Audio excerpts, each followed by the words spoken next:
Yard, welcome to the No Fame podcast. Welcome to our Pirate Borg into the Maelstrom chaos. This is Team 2, the final girls.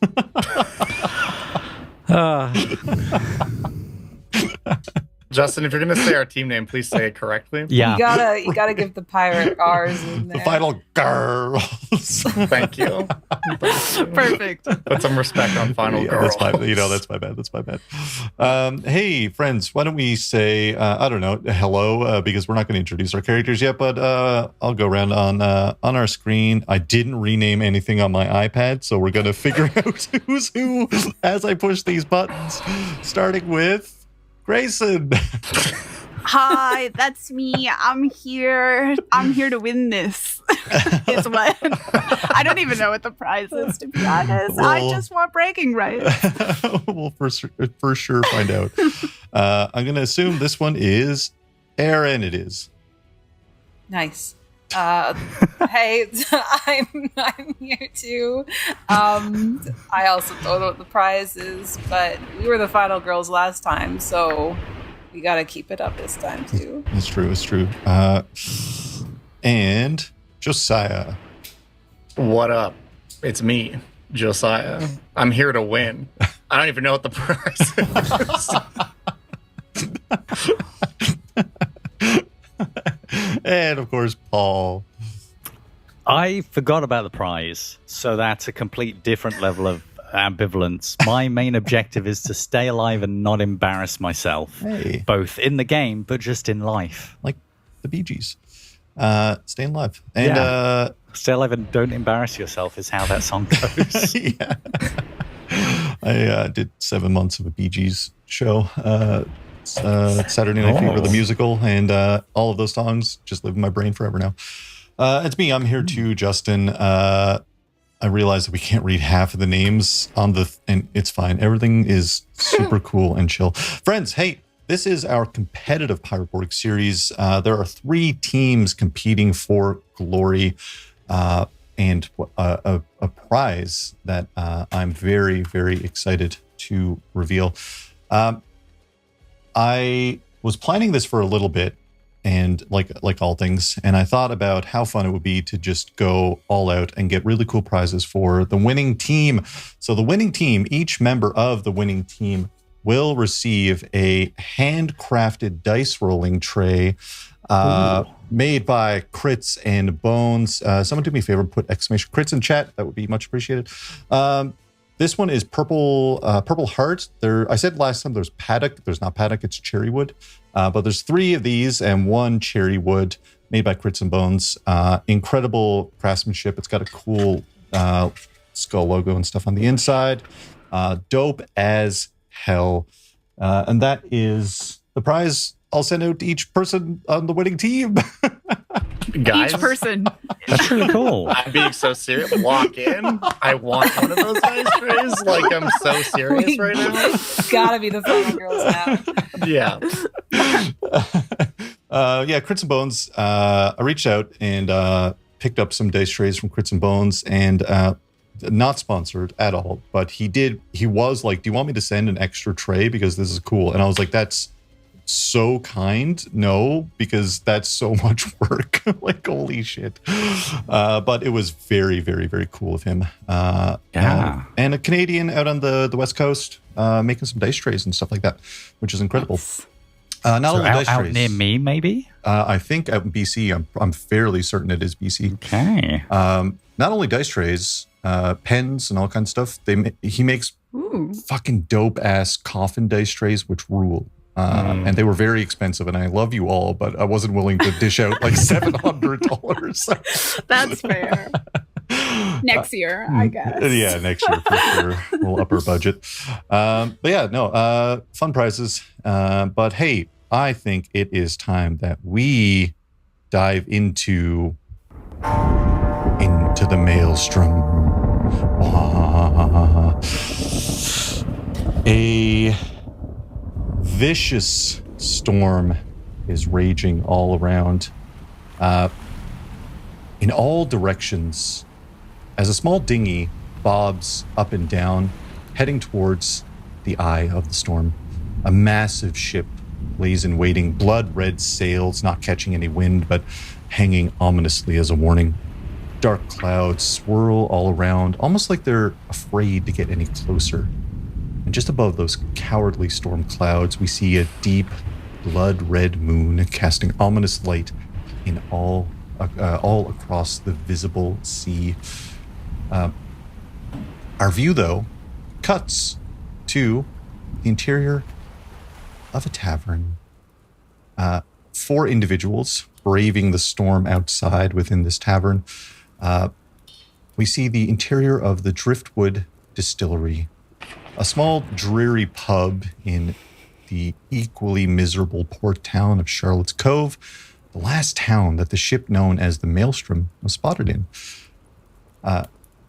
Very few hands sit around the pub, most of them quite in their cups.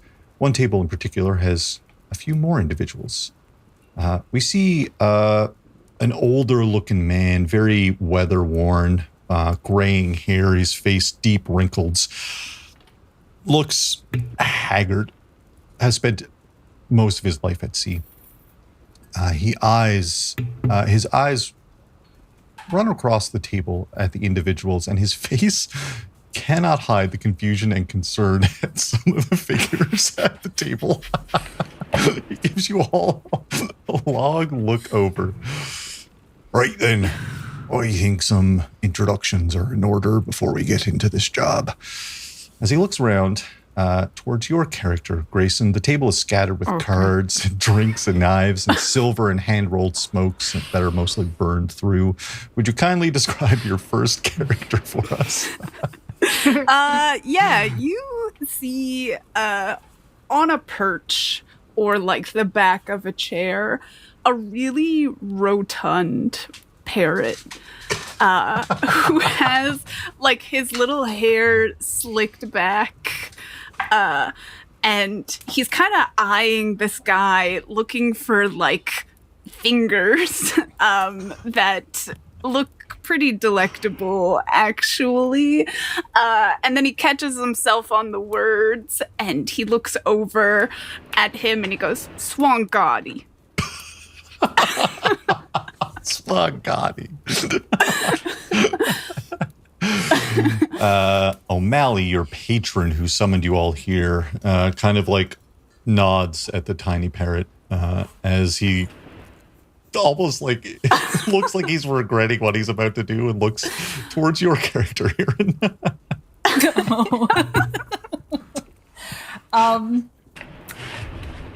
Sure, she can sit in the chair. Anatomically, I guess. There, maybe in the seat next to the round parrot, is a crocodile, and she has a very long tail. She is very long, but she's comfortably seated. I guess her legs probably don't reach the ground when she's sitting in the chair, though. She's got a gingham apron on, and maybe like a little kerchief or something tucked behind her ear. And she says, "My name's Mrs. TikTok." Right then, Miss Swangadi, Miss TikTok. He takes a long swig of ale, which like pours out over his cheek as he begins to shuffle up a hand of cards for the table and looks towards your character, Josiah, if you'd like to introduce them. Yeah, sitting across the table is a sort of shifty-looking gentleman, dressed basically like Captain Hook. Like if you're thinking Captain Hook from the live-action Peter Pan, that's basically this guy, complete with a hook hand. Although he does have sort of a gnarly scar that runs like up his neck and across his face. I'm just looking at all the insane character details, and I'm like, did I forget anything? No, that's all that's visibly odd about this man. Anyways, yeah. And, I'm sorry, did he ask me something, or is he just looking at me? Just looking at you. Great. He just kind of like looks around at the rest of the table, and raises a kind of slitting with a hook in the air. Is like, it's not every day that I'm the most normal looking man at the card table, but Francis Morel Planktooth, they call me. And I reach out to give him a little handshake with my hook. He shakes your hand, or your hook. Right. It has a cork on the end of it also, because I don't want to accidentally stab anyone unless the cork comes off when it's time to fight. Right. But safety cork. You gotta keep your safety on when you have a pirate hook hand. It makes a lot of sense. You gotta be safety conscious at sea. O'Malley begins dealing at the final round of 3-Eye Paris. 2 cards each of your 2 cards in front of each of your characters and 3 in the center of the table. He tosses the final 2 cards towards your character, Paul, if you'd like to introduce them. So those cards come towards also a Francis or really a Frank, depending on how posh he wants to present himself. Frank the Flatfish is about like a 7-foot tall, deep one warrior, which sounds impressive on the face of it because it's like this is, a fish-human hybrid from the depths. But the depths are really like just offshore, so it's not very deep. And the fish that we've got is a flatfish. So if you imagine 2 unblinking eyes kind of on one side of the head, so he's forever looking at everyone sideways and just staring. His depth perception isn't great, so he flaps on the table and then his fishy hand sort of grabs the cards and holds them up and just stares at them and stares at people and stares at them. And he is admittedly a tough guy. He has a terrible, looking at his character sheet, agility problem. He's dressed in rags. Slung over his back is a large serrated sword of apparently the weapon of his people, but also a shovel. And the thing with a shovel, as he will tell anyone who starts a conversation about this, so don't, is it's his medium for art, because he's an artist who likes to work with sand, because the beach is a temporary medium, and so the ultimate way of expressing yourself. Frank doesn't really have any other fish people friends because he never stops talking about art, which is how he kind of got excluded from his community and came into piracy. So he receives the 2 cards, picks them up, holds them slightly to one side and just stares at people and hasn't yet figured out what the game is and just says, Frank. Right then, Frank. Frank. We got a Frank, we got a Francis, we got a Mrs. TikTok, and we got a Swan Gotti. I will say this is the wildest looking group I've ever met. I thought I was going to be the weird one in the group, but it turns out I'm the straight man, and that's unexpected. Oh, who's the weird one? Frank has to like move his whole torso. He looks, he begins laying out cards and flipping up the cards in the center. The Maelstrom and its captain, Albrecht Tideborn. Him and his crew of vampires are up to something that will surely bring about the end times. They've been torn up and down the coast, drinking, killing, coursing people back to their hell-bound vessel.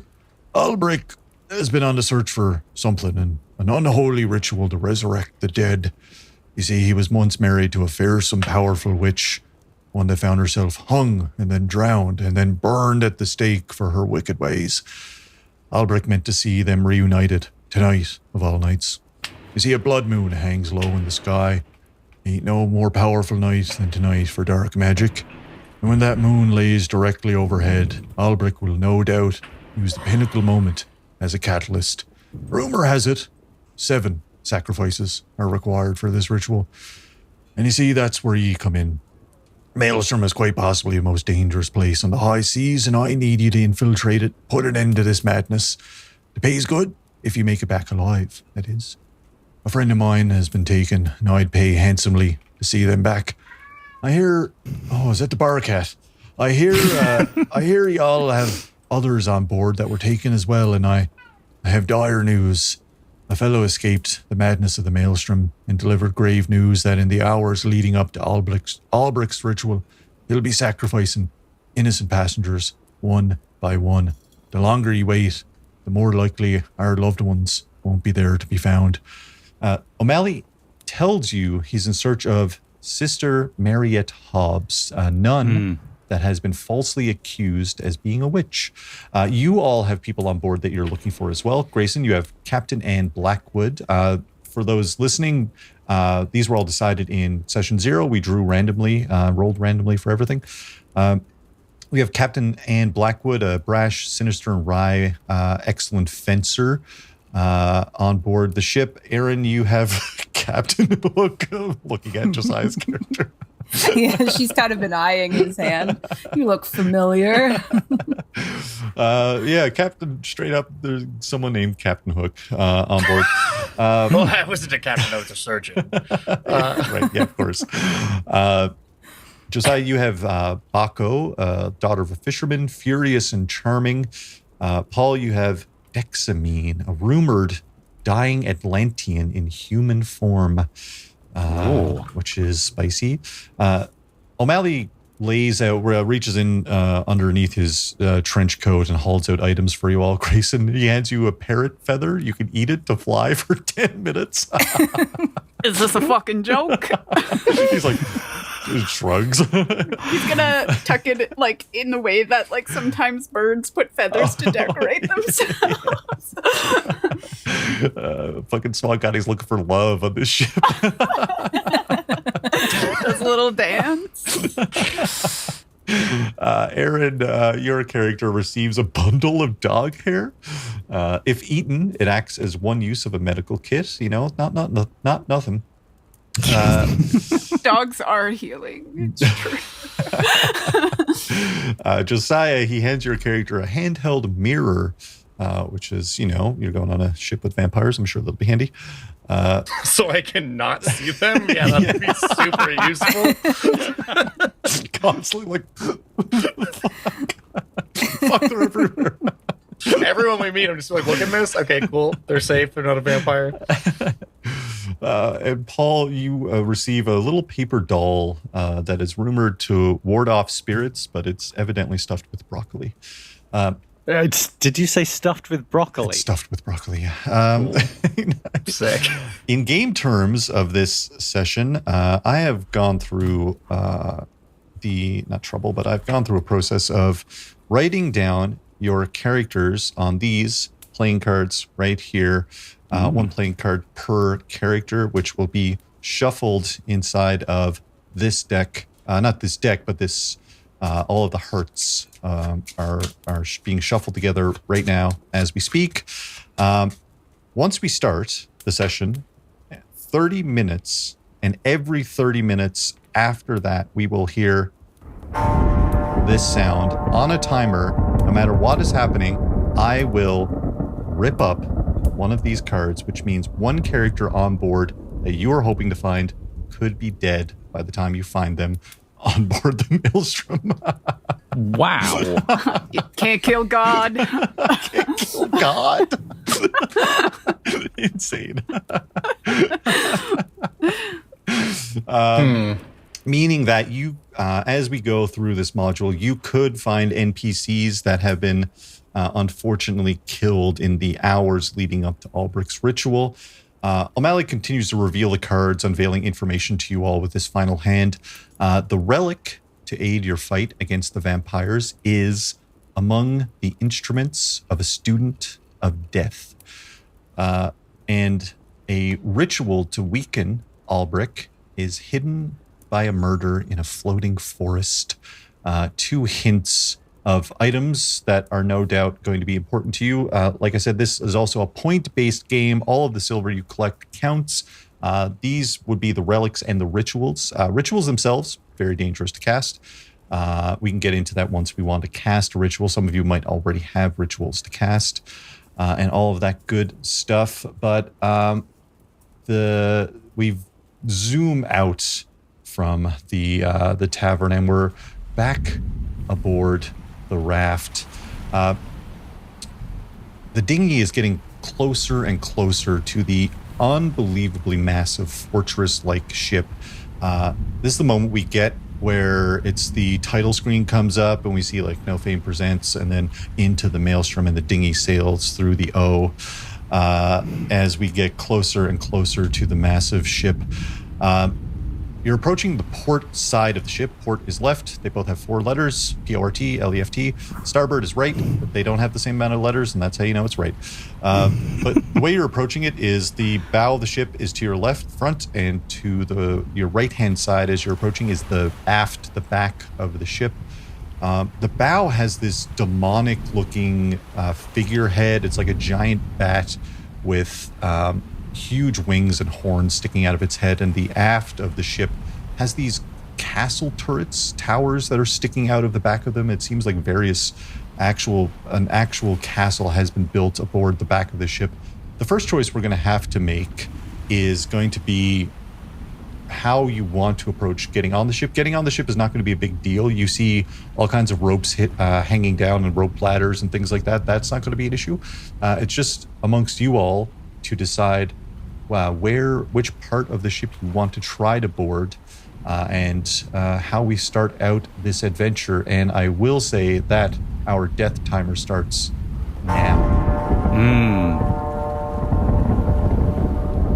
What are we doing? You know, I gotta say, branding, peak levels of branding. They know what the fuck they're doing.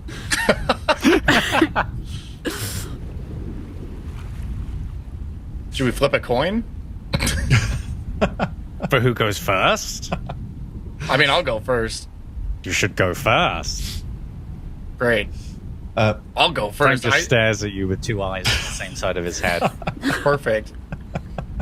So right now, though, we need to decide if we're going to the front or back of the ship, Well, right? Is that correct? Anywhere, whatever. If Or you want just wherever? to sail around to the right-hand side, if you want to go more closer to the front, if you want to stick around, you're heading, like I said, towards the left hand, and the ship is side on right now. But Right. if you want to Does just anyone- board there, that's fine too. Does anyone have any strong opinions about this? We should go quietly. It'll preserve the element of surprise. I don't know if I know how to do that. I'm very quiet in the waters. I'm very quiet in the waters. I could swim under the ship and remain there. It's not clear whether Frank thinks this is a good idea or just like no expression. No, it's impossible to understand if he's joking or if there's really any intelligence behind the eyes. Dead eyes of a shark kind of deal. Listen, going on. I just need to be upfront with all of you. I think, I don't think the vampires are that wrong.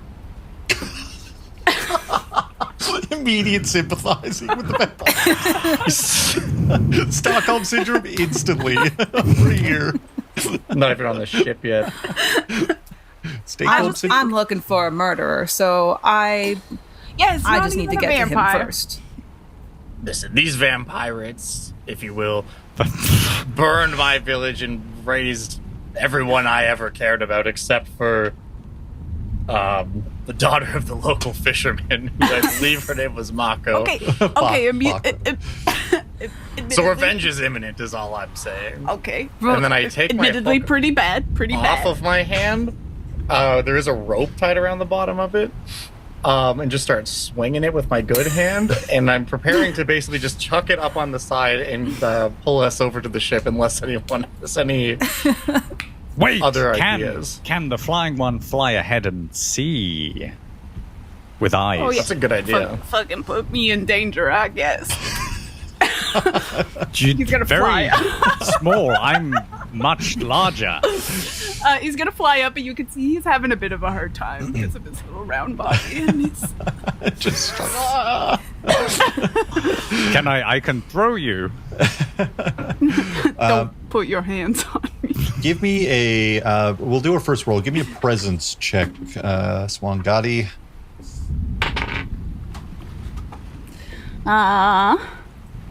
Presents. 10. Incredible. It is wildly foggy here. You almost can't see anything. DC in this game is 12, and that is unfortunately not quite enough to really make out anything. The higher up you notice that it does dissipate the higher you get. Which is something. So if you wanted to sail up a bit higher, you could potentially get a better look. But where you kind of land on the side of the ship right now is absolutely covered in this like hazy green and red, like the blood moon hanging in the distance behind the ship on the horizon is casting everything in this kind of ungodly red light. He's gonna fly back down. Can't see shit. How can you not see? You see the fog? Fog on a ship? You, dear, with the missing hand. Have you encountered a crocodile before? You're not gonna believe this. But I have encountered a crocodile once before. I'm looking for someone who has the same story as you. Interesting. Who had their hand bit off by a crocodile? My husband, in fact. Well, that couldn't be me then, because it was a lady crocodile, I'm pretty sure. It is very good to know. And she jumps into the water, and you can see, like, behind her back, out of nowhere, was like a rolling pin that she was just kind of holding and then stashed away and then dove into the water.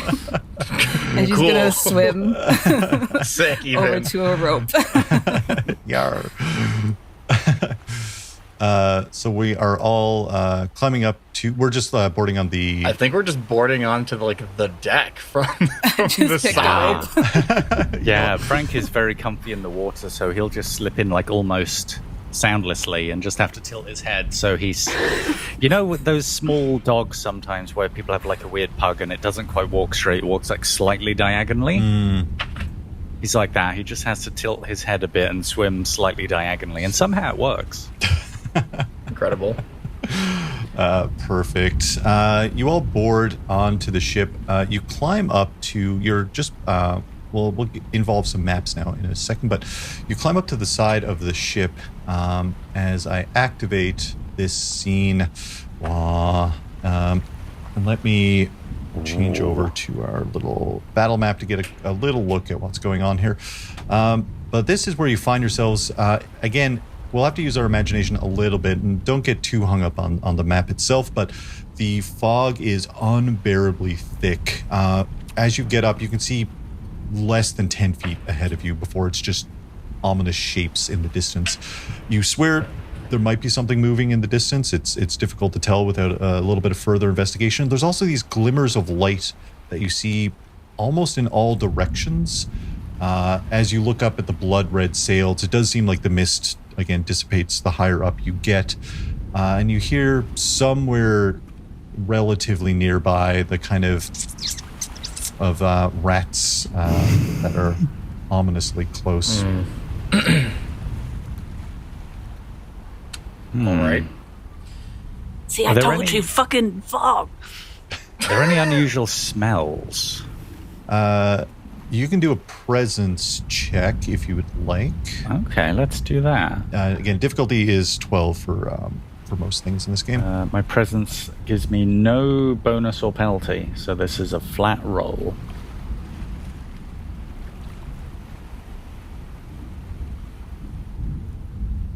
Whoa. Nope. What do we get? Once again, Frank's got a 5. Okay. So, yeah, no, Frank's like, smells like the sea. It does smell like the sea for sure. Just looks at someone with a pair of unblinking eyes. Not sure if he's wanting a reaction or not. It's really hard to tell.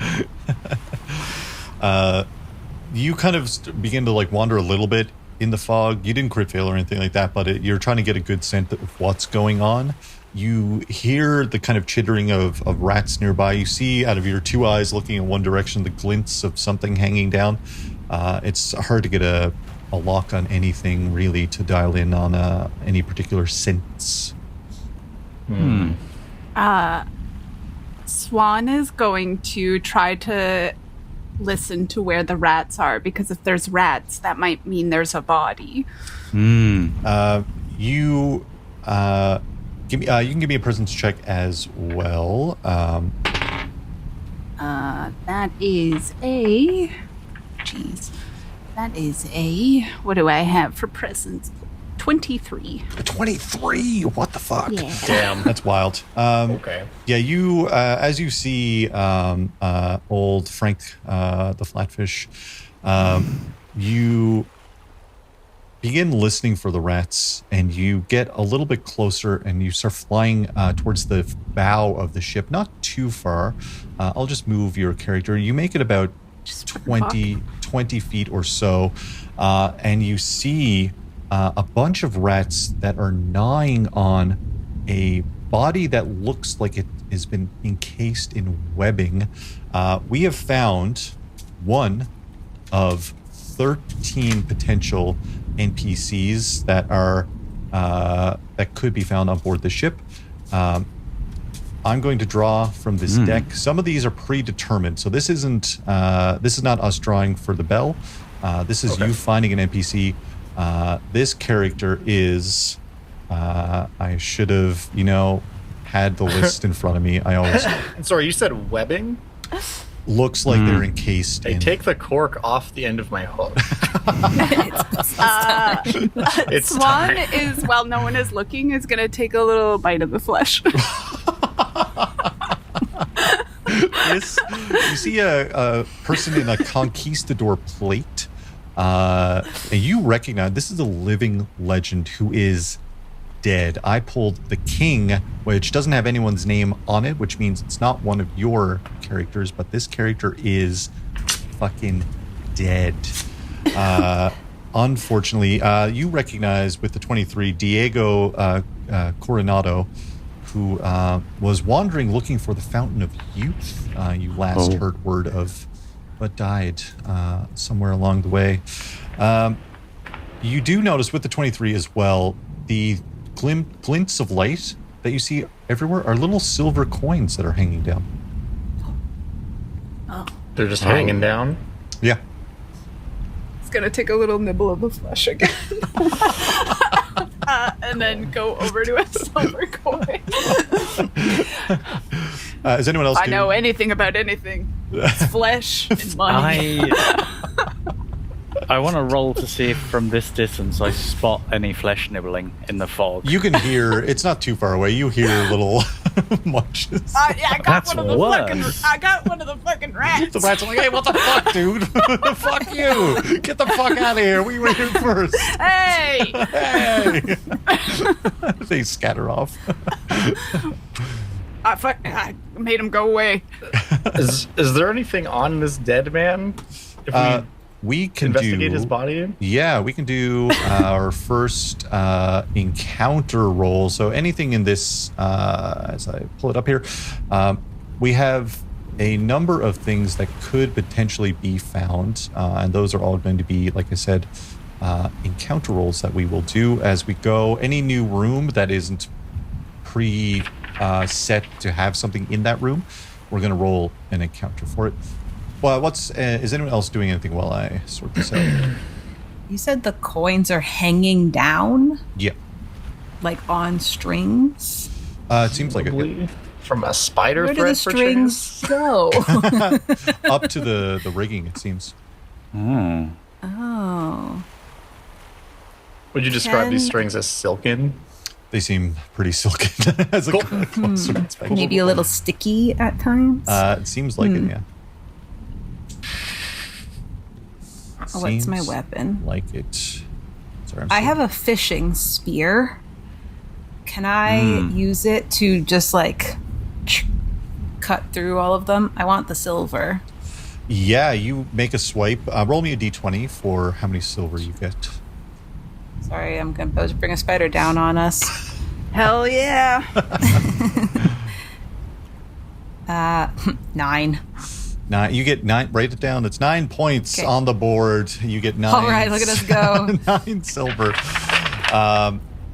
As you pull down the silver, you hear the rustle above you of something very large moving. Oh, no. And before you realize it, you see a massive spider with skulls resting over every eye that it has on its head as it is climbing down the mast post from the rigging up top and we are going to get into some combat. If someone would like to roll a D6 for me to see. All Josiah. Josiah made choices for our Hold on, initiative. call the range first. We'll say high, we go first. Low, they go first. All right. Don't let me down, Arby's dice. That's a 5. Hey, let's go. This is open initiative. Anyone can go in any kind of order that you wish, but you see this massive spider that is, I would say, almost 15 feet large, just barreling down towards you. What are we doing? Sick. I hate that.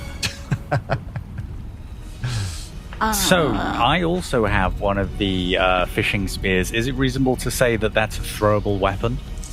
Yeah, you could probably throw it, yeah, for sure. I don't think Frank wants to be in the front of this fight. I think he takes one step backwards. He has a lucky rabbit's fur that was given to him by O'Malley, which I think he might be... Maybe it's on a chain around his neck, and the artist side of him sort of squeezes it for luck while he just flings his fishing spear at this... Like, you can't miss a 15-foot spider, right? Surely not. Make an attack roll. This is going to be presence check since you're doing a ranged attack with this. All right, no penalty, no minus. That's good.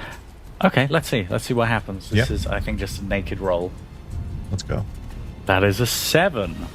A 7. You fling your spear. Goes out so wide. I don't think there's a way I can put that up to 12. It's the lack of, it's the eyes too close together, and the lack of binocular vision is a real problem. No depth perception. No depth perception. You can spend a devil's luck if you'd like to try and re-roll. I am saving my single point of luck for when I create my artistic masterpiece later. Incredible. So Frank's off to a bad start. Frank's off to an awful start, truly. What else are we doing, gang? Swan Gotti's gonna pull out a gun. Wait, what?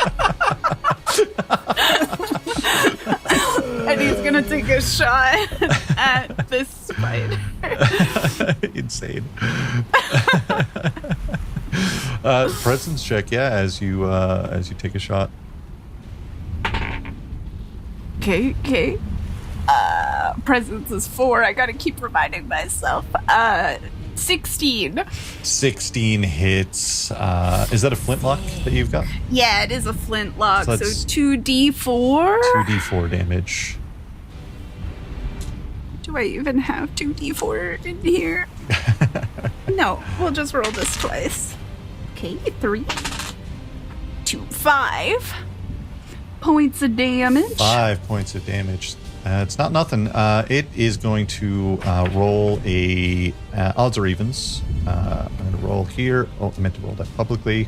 It rolled evens, so it only takes 3 damage. Boo! He starts reloading.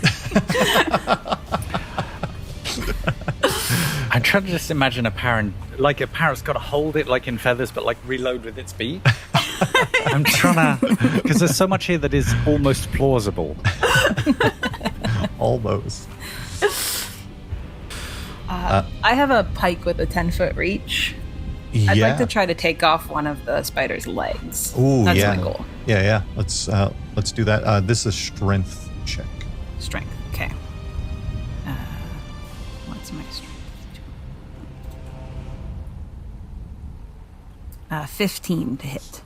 15 hits. All right. That's a D10. And again, I'm going to roll odds or evens here. 10. 10. Holy shit.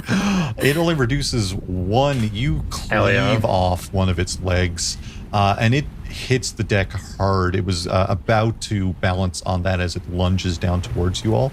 You hear a weird, creepy parrot laugh. He's like, she's fucking sick. 10 damage is wild for a first roll. Let's go. That from my husband. Last one up is our boy Francis Planktooth. Yeah, I'm gonna shoot him also. Yeah, let's with a gun. Do an attempt here. That's presence, right? Presence, yes. That is a 15 to hit. 15 hits. Cool. So that's 2d4. That's 5 damage. 5 damage. Even if I roll evens, you shoot it straight through the head. It doesn't even get a chance to do anything as it falls onto the deck. It is dead. Oh, damn. Okay. All right, team. Great work. Seeing a business opportunity here.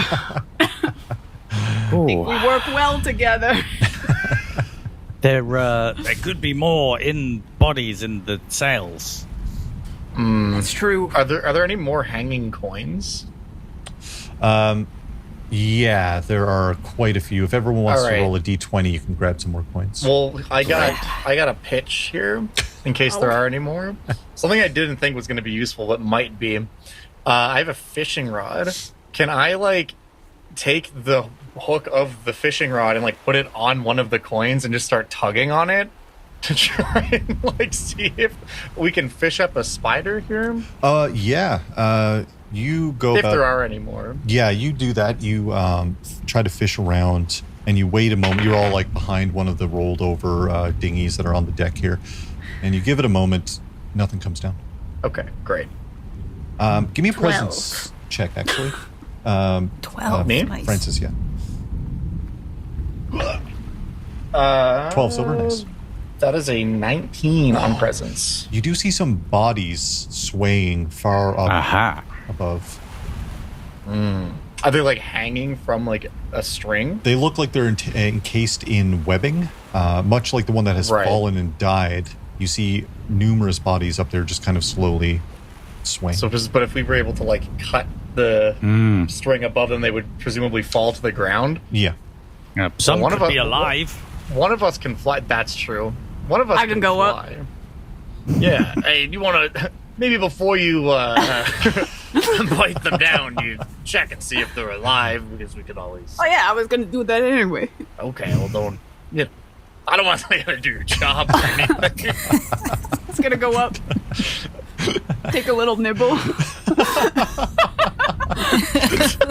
Are you trying to get him super trustworthy? Are you trying to get him out, or are you trying to eat them? He's doing his job that he was told, but also taking a little nibble, that's how he's checking to see if they're alive. You cut through the webbing of where the face would be. We found a second NPC before our bell timer has gone off. Let's draw from the deck here and see what we get. Well, we've only gone, and let me get back to my notes. This is Wako, daughter of a fisherman, charming, furious, wants revenge. I have drawn Josiah's card. This is the person I'm looking for. This is the person that you have been looking for. They seem alive. They seem weak, poisoned, near death, but certainly certainly alive. You gnaw on some others, and you cut open. There's 3 more bodies here, not alive. It seems Baco is the only one that is breathing. They're just kind of swaying up there. Just swaying up there. How do we get this person down? They're currently attached by webbing. They're cocooned and hanging by one single thread. They're probably 20 feet up. Arms open, plank tooth. Yeah, Frank could climb and grab the person. Frank's quite strong. Okay. Yeah, it's not a huge endeavor. There's rigging going up to the upper sails area of the ship, and as you are climbing up the rigging, it's almost like it's starting to rot away, but hanging on by a bare thread. And then the higher up you go, you realize that you're no longer holding on to rope, that you're actually grabbing onto huge bands of webbing. It seems like the spider has made the whole sails area its nest up here. That's cool. I'm telling you, the Brandon, impeccable. If you guys want to take probably 5-10 minutes, you can get Baco down safely onto the deck. They're at 1 hit point, and like I said, they seem like they've been poisoned. They're fairly weak. Can I use a med kit on this person? Yeah, hell yeah. I have one of those, and I'm a surgeon. Trust me, I'm a doctor. You know, I can ask the one true God to heal your love. Well, this isn't my love. This is like the daughter of a friend of a friend. It's someone I kind of know. Okay, you know. It's kind of messed up. Gotta start somewhere. Yeah. It's Matt. I'm trying to save her life. Seems like it's more. I'm just saying. Very romantic of you. Yeah. Revenge is reserved for love. But you've successfully found one of the NPCs that nabs you a hefty amount of points towards your overall goal. Yeah. Do I have to do anything when using this med kit, or is it just like I use a charge of it? No, I think you just use a charge of it. Okay, cool. I rolled a 7 on the silver that I found, by the way. I was going to say Frank the Fish got a 17 as he was probably climbing and helping and pulling things out of people's pockets. Hell yeah. We also found, what did we find? I did find the roll table, and there's nothing on the body of the conquistador, but he is wearing conquistador plate, which is a pretty hefty item. The downside of this... I could get a shoulder pauldron, put it right. If we want just for Swan, you can take it apart and fucking put it on Swan. Looking fucking snazzy. The plate gives you a -4 to agility, but you subtract a d6 of damage from when you get hit. Oh my god. But all agility checks are at -4. My agility is already -2, so let's not give that to me. Yeah, I mean, my agility is +2. I can wear it, unless someone has like an actual like good use for this. But I can put that on if someone else. Does anyone not have armor? Because I have hide armor technically, so I can give that to someone else if I put this on, and maybe we can do like a hand-me-down situation. I have some leather, which suits me. Okay, because hides are a D2. I don't remember what I'm wearing. I feel like I'm naked. I'm wearing a little business uniform. I forgot. I have a gingham apron on. Okay. Well, if either of you guys want to have armor, you can have some hides. Yeah. Sure. Cool. So yeah, that's just a D2. D2, all right. Reduced damage, and there's no other special rolls or anything. Yeah, unless this is funny too, because what I rolled for my hat, I forgot to mention this. I have a conquistador helmet actually, so I'm just full on like Spanish exploration mode right now. You're ready. You see some figure moving in the mist. The shadows themselves are encased in enveloped in red hues from the blood moon that you can no longer see, but just the ominous red glow in the distance. You see towards the back of the ship, south on our little map here, a hazy glow of a superstructure you can assume that's the castle and the various decks towards the back. Towards the bow, you see not quite as high, but you definitely see a hazy kind of shapes. And it seems like there's kind of a shape ahead of you towards the bow, and there's a weird shape towards the aft of the ship as well. One that is heading towards you from the bow seems to be getting a little closer as it's kind of like just back and forth as it's meandering towards you all. Okay. Do we want to try to like take cover and see what's coming? Or do we want to bolt? And obviously a massive spider corpse is right in front of you. True.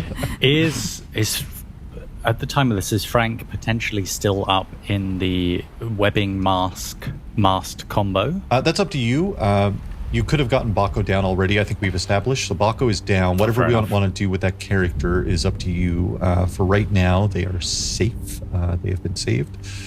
But you can still be up in the ship's rigging, kind of on the dinghy. Yeah, well, if we lower her down to the ship. Yeah, she's down there, I guess, to deal with that. Yeah, like take the webbing off of her and stuff, and use this healing kit to sort of stabilize her and help her not be dying of poison. And sort of, did you say she wants revenge? Was that her motivation? One of her motivations is revenge. Great. Yeah, I mean, that's why I'm here. I'm just like, okay, you're safe now. I'm here to kill all the motherfuckers that did this to us. Yeah, she reaches up and grabs your conquistador plate. She's like, don't leave any of them alive. All right, I give her a nod, and I'm just like, okay, you stay on the boat. Keep it running. Keep it running. Got an outboard fucking motor on the back. Yeah, there's a little speedboat motor. What are we doing? I think hiding behind one of the bodies. But he's slowly like peeling little pieces off so we can have it later. He's snapping. Oh my Put it in his pocket. Incredible. See what's coming. Yeah. I'll hide behind the spider body. Is there anything of note on the spider body? Like, did she collect some gems or anything? It seems like there is a single human skull on each one of the eyes, and that's the most unique besides the size of the spider. Doesn't look like my husband's. 30 minutes has run out, crew. Oh no. No one crocodile skull. Character on board this ship is about to be sacrificed. It is this one right here. So one character. Oh, we don't get to know. You don't get to know. Oh, we don't even know. That's so bad. Crazy. I think Frank is going to return to being in the webbing or the mast with the hope that he might leap down on any attacker coming. Yeah, give me Assassin's Creed a presence style. check, because we are dealing with the heavy mist that is thicker the closer you get to the deck of the ship.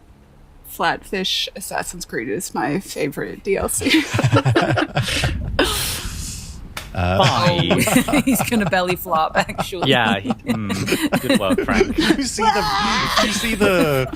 the mist moving below you, and you take a dive and take 1 damage as you bring up so solid on the 20% of your health. You could have died right there, which is the craziest thing. It's fine. He's doing his best. He did die right there. While we're trying to like hide from this thing, I have kind of a crazy pitch because I know I get a -2 agility. Because I'm wearing this conquistador armor, but because I have this conquistador armor on and the like helmet too, and I just pretend to be like a vacant suit of armor and like just stand very still in front of like the mass or like by one of the mass and like use my presence to try and like have negative aura. Just kind of stand there and be unnoticed. Yeah. Incredible. Yeah, let's do presence. Okay. Most of us are kind of tucked away. Frank the Flounder has... That's a nat 20, Whoa, baby. Let's go.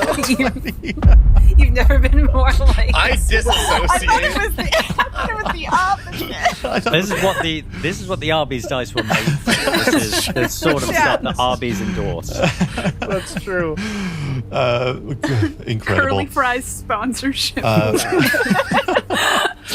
happens is we see Swangati and Mrs. TikTok are in fact kind of keeping into the mist, using that to your advantage, as Francis Planktooth is just fucking stands there. So fucking still. Impossibly still. Francis, Planktooth, you see this woman, long, scraggly black hair. Her eyes are bulbous. She's kind of covered in like a dew. She seems like her unblinking as she's pushing a mop across the deck. Just like slowly, she walks over to the spider and just looks like she's slowly trying to mop up the blood from the spider. And then you see Frank the Flounder hits the deck so hard behind her. She jumps and like points her broom at Frank the Flounder. It probably takes him like a minute to get up, during which he's as a flounder, he's like flat. Like that's So he sort of peels himself up, you know, the way you peel up off a sticker or a decal or something. That's awesome. And just sort of looks. She only has a broom? She only has a broom. Give me a d6 roll. This is going. Sorry, 2d6 roll. This is going to be a reaction roll. So any NPC you encounter in this module, it's not going to be good, probably. A 2. A 2 is brutal. Wild. This character, who is normally very passive, has a look in her eyes of bloodthirst as she. Look, a flatfish fell out of the sky and peeled himself off the deck. She has every reason to have concerns. Okay. I'm going to do some arranging here of these characters. Gang, if we just keep luring everything here, setting up ambushes, can we just like make a giant corpse pile on the end of the ship? Fighting one by one every bad guy one at a time. Like a WoW dungeon. I need you roll me a single d6 and call high or low if you want to see which call it before you roll, obviously, to see if you go first here. I'm hoping that high. I'm hoping to roll high. I believe that high is good. Let's see what happens. A 1. Dude, You're killing What it. direct opposite. Give me an agility check as this deckhand goes No. to. No. I think we're about to watch Frank die. Bye. Oh my god. Honestly, Paul's dice are always telling a story. Paul, do you have armor that you're wearing right now? Yeah, I do. I need it. How much armor do you have? What is your? I have leather armor, which reduces damage by D2. Okay, you're about to take 2 damage, so roll any odds or evens. Roll any die. Love that. Odds. You take 1 damage. Still, Thanks, armor. she hits you in the 2 eyes with a bloody mop, and then says, "Leave me alone," and begins running away. There's that moment of him, like there's 2 or 3 seconds, and then there's of a man who's like really genuinely hurt. That's so fucking hurt. That you know, that pulling that thing in, then that everything pauses to focus on the pain, and then like rubbing it, and then jumping up and down and like stamping your foot to get the feeling of pain out. She begins running into the mist. It's going to be it's going to be difficult to see her. I'm going to hide. Come on back, dear. When she runs by, do any of us recognize her? I don't think so. No. Oh, good. She broomed me. I would like to run kind of yeah, after I would her. have fucking broomed you too. Everyone gets 30 feet of movement per combat. We're going to have to do a presence check. The fog is, like I said before, impossibly I thick. preemptively moved. Sorry. But I don't know that that's true of me. You guys, you're flying. You get 30 feet of like flying movement, unless I'm it starting to says think otherwise. that Frank is impossibly thick. Thick. What are we doing? They went first. They hit Frank with a mop in the eyes and then ran away. I would like to run after her. My presence was 19. Just along the deck. Yeah. But I'm I'm only on my legs. Like my hands are up. And I always run like this. Got a tote bag for some reason. My tail just goes behind me. Wait, dear. Who are you? Incredible. Give me a presence check to see if you can even spot where they're going. Okay. It was a 19. Oh, you rolled a 19. Yeah, you spot them just in the mist, almost directly ahead of you. About 10 feet, a little more than 10 feet away. She doesn't like look undead, does she? She didn't look undead, but her eyes were very bulbous and she was very dewy. Right. She could have just gone for a swim. Who knows? Yeah. Wait a second there, dear. Can we ask you some questions? As she begins running, is anyone else doing anything? I mean, I'm gonna run up over there to just be around for support. Yeah. But ultimately, I'm going to just get as close as I can and then stand very still again. Do you still have your hook hand and I like do, a gauntlet yeah. on the other? Yeah. You're like those Mario statues that like turn back to stone when you're not looking. Yeah, the Tanukis. If she looks at me, I close my eyes and get Turn to embarrassed stone. and stop moving. Yeah, you could take full 30 feet. For Frank and Miss TikTok, or no, sorry, Frank, it's Wangati. Anything from the two of you? Swangati's gonna try to look at the other shape that you said was moving in the mist. They seem towards the aft of the deck. You can fly down and get a bit closer if you want to head south on our map here. Yeah, he'll do that. Give me a presence check. Natural 20. Natural fucking Oh my god. 20. Hell yeah. You see down below, kind of like aimlessly wandering. I'm going to move you 30 feet down here, Grayson. As you see walking along the deck, this very fish deep one figure. They've got a harpoon in their hands. They're like bulbous eyes and a thick red beard that's kind of like a little bit seaweedy. They seem to be like kind of like looking around the back of the ship here. This is a raised section, so you see some doors that are here. You see a stairwell leading downwards through the mist. You see two doors going into this deck section as it goes upwards, and then beyond that there's more doors and more stairs going up even further until you get back to the aft castle at the very back of the poop deck. But this section, it seems like there's some doors that go into the interior, then stairs, and then more doors into the interior, then more stairs. But this figure is on this first raised platform, just kind of like walking around with their spear, it seems. They don't see you yet. With a nat 20, you're just kind of lost up in the rigging, essentially. Okay, he's gonna fly back to the gang. Yeah, is anyone doing any... Frank, what are you doing? Sorry. Frank the Flam. artist. The artist, of course. Frank hasn't seen the other like deep one fish person, has he? No, they're so... You can try to go back and take a look, but they are very far back.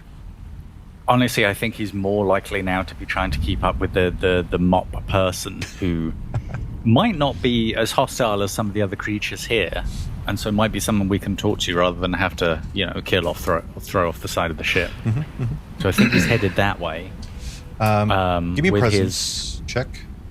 Oh, why?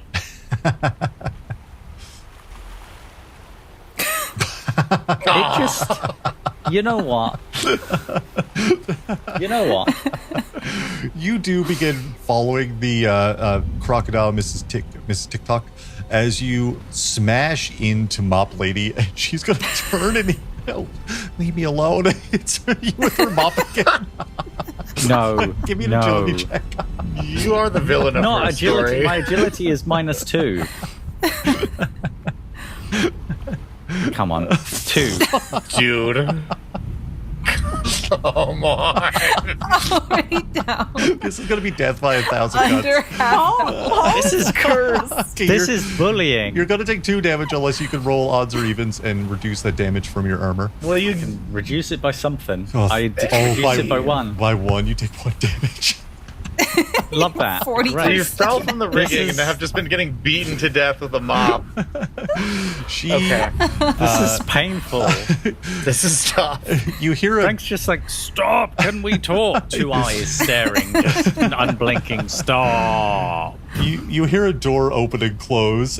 She mops you in the eyes again, and blood covers your eyes once more. Little bits of fish scale come off. She runs beyond the site into the mist, and then you hear like a as some kind of door opens and closes somewhere ahead of you. Oh no. I'm going to take us out of combat because she's fully just fucking left. This isn't combat, this is bullying. This is a different kind of game mechanism. You wouldn't have, if we succeeded on that check, we would have not rammed into her as a giant, thick, previously established, thick, deep one. We see a fisherman, deep one, near the back of the ship. We heard doors closing and opening from somewhere near the bow. We see some stairwells going down. Frank, I will see now you see a cargo loading area that goes down multiple decks. There's no obvious way to get down there, but it seems like there's a huge opening in the ship. As you're all looking around, there's some more stairs going down, some doors leading into... Near the bow, there's, again, a raised section of stairs to a platform, but then doors that go into the interior. So just to recap, we've got doors and a platform ahead of us, stairs, cargo loading area. Then as we head towards the back of the ship, actually with the Nat 20 as well, Swangati, you hear the sounds of, like, you see a soft orange glow behind this fish person coming up from the grating on another kind of cargo grating that's sealed off. There's a glow coming up from this grating, and it almost sounds like, because you rolled a Nat 20, like revelry. You hear a clinking of glasses and some laughter. But this fish person is kind of looking around. And again, back near Swangati, more stairs, more doors to interior cabins. There's a fucking party, guys. What are we doing? Hear me out. I'm telling you, these vampires, they know what they're doing. I believe that's true. So what if we go to the cargo hold first, and if we can find some, like, black powder kegs or something, then maybe we just, like, light those and drop them down where everyone is. That's a good idea. Vampires, and we get to blow up a thing. Also, and I'm gonna use my med kit on Frank. Yeah. So I'm just like, dude, you look like shit. Like, Frank tries to wivels round, two eyes slightly off center, A just black looks eye. in. Fully, yeah. Black eye. Yeah. Unblinking. Yeah, let's get some ointment on. Hard that, to brother. read the expression. That's so fucking funny. You get to roll a d6 of hit points to help old Frank. And I think you should roll that, not That's me. a 5, which I think is higher than your max HP. So Excuse me, it is equal to my max HP. Thank you. perfect. Thank you, Desire. That's so You're funny. welcome. Frank lives to suffer another day. So mark off that use of the medical kit, but that's great. A reminder, in this system, Pirate Borg, any grog or ale that is found at any point can potentially restore hit points as well. Since we're in a piratey kind of setting here, of course, grog cures you up. As much as I would love to hold out for that, Homeboy is one mop hit to the face away from fucking dying. So we're gonna You'll be still fine. go ahead and do that. But yeah, okay, cool. But yeah, what's the game plan from here? You're all kind of, I guess, somewhat scattered, but you kind of relatively know where everyone is. So I made my pitch. I don't know if anyone has any other ideas or. I mean, what I you guys really think. like your pitch. Yeah, I'm just I do. saying, when I think about it, when I heard the story from O'Malley, I'm thinking maybe we're the bad guys, Hung his girlfriend. She seemed pretty cool. Just Listen, there's no bad guys or good guys. There's just guys. You're right. Guys being dudes. We didn't web anyone. That's true.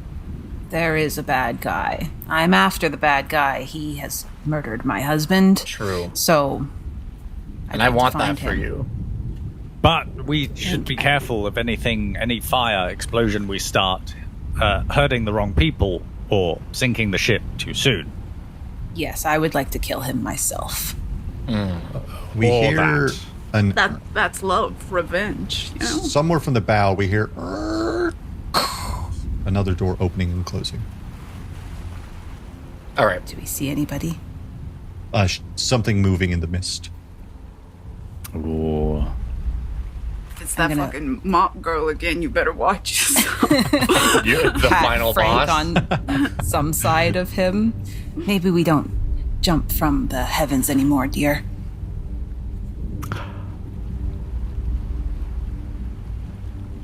Just a couple of eyes, just 2 eyes looking. Okay. Okay. there. A fish scale falls off. That was immaculate. We hear Okay. and you see a shadow moving in the mist pretty close to where you all are. I should tell you guys there was also a guy with a harpoon down there. So. Oh, seems bad. Frank draws his swordfish machete cultural weapon artifact. Do we want to fight this, or do we want to just go to the cargo hold? Or elsewhere? Cargo hold. All I'm right, not looking to fight the hold. vampires. Okay. Can we start making our way towards the hold then? Yeah. Are we taking the stairs or are we lowering ourselves through the actual cargo hold? There's some ropes heading downwards. It'll be an agility check to try and navigate Let's safely. fly there. Take the stairs. Do you want my feather? You feather? You can fly with it. I can just fly. That guy at the bar, fucking joker. 7-foot-tall fish man holding a feather, like staring at it, 2 eyes, point blank. Joke. Anyway, I'm gonna fly down the cargo. I think he puts it behind his ear and still goes for the stairs. Where is his ear? That's an important question. You can elaborate. I feel like the ears. The thing is, the ears are where they should be, and they have little like fin accoutrements on them. Same as there's a central fin. I just kind of picture him looking like Cassandra from Doctor Who. So, Moisturize me. yeah, just flat. Cassandra. Oh, yeah, that one. We're all going down the cargo hold? Yeah, all right. By I'll the take stairs slowly I'll because take the he stairs immediately with bangs Frank. his head. Okay. Yeah. Like stairs it's a with Frank, given too. that he bangs his head as he tries to go down. Dead. I'll ask Swan Gotti, as you all are quietly taking the stairs, you hear, "Come out, intruders. Who dares board?" And you guys are heading below deck. No. Swan Gotti, how far down are you flying is my question. I think he's trying to keep an eye on the gang to make sure they know they're going the right way. But he's gonna go down as much as he can while doing that stealthily. Yeah, you fly down. Everyone else is kind of slowly descending the stairs here. Swan Gotti, you see, the first thing you see, Swan Gotti, and I'll activate a new map for us as we're entering a new scary area. And I'll, let's go over to our little, map screen as well to give some context to what we're looking at on stream. You all enter kind of a bunk area, it seems. The mist has no effect on you. You can clearly see everything ahead of you now, where you see 4 cages lined up in a perfect row. Each one of the cages seemingly has somebody or something in it. I'm going to draw a card now. We see a bed, a small table, some lighting and everything like that. Little red tubes going down to these iron cages that are keeping these people within here. And within one of 4 Takes a little sip. is takes a little sip. I didn't say it was blood. Within the first one, we see a named card, Brother Murgis. Wait, no, Captain. No, this was supposed to be.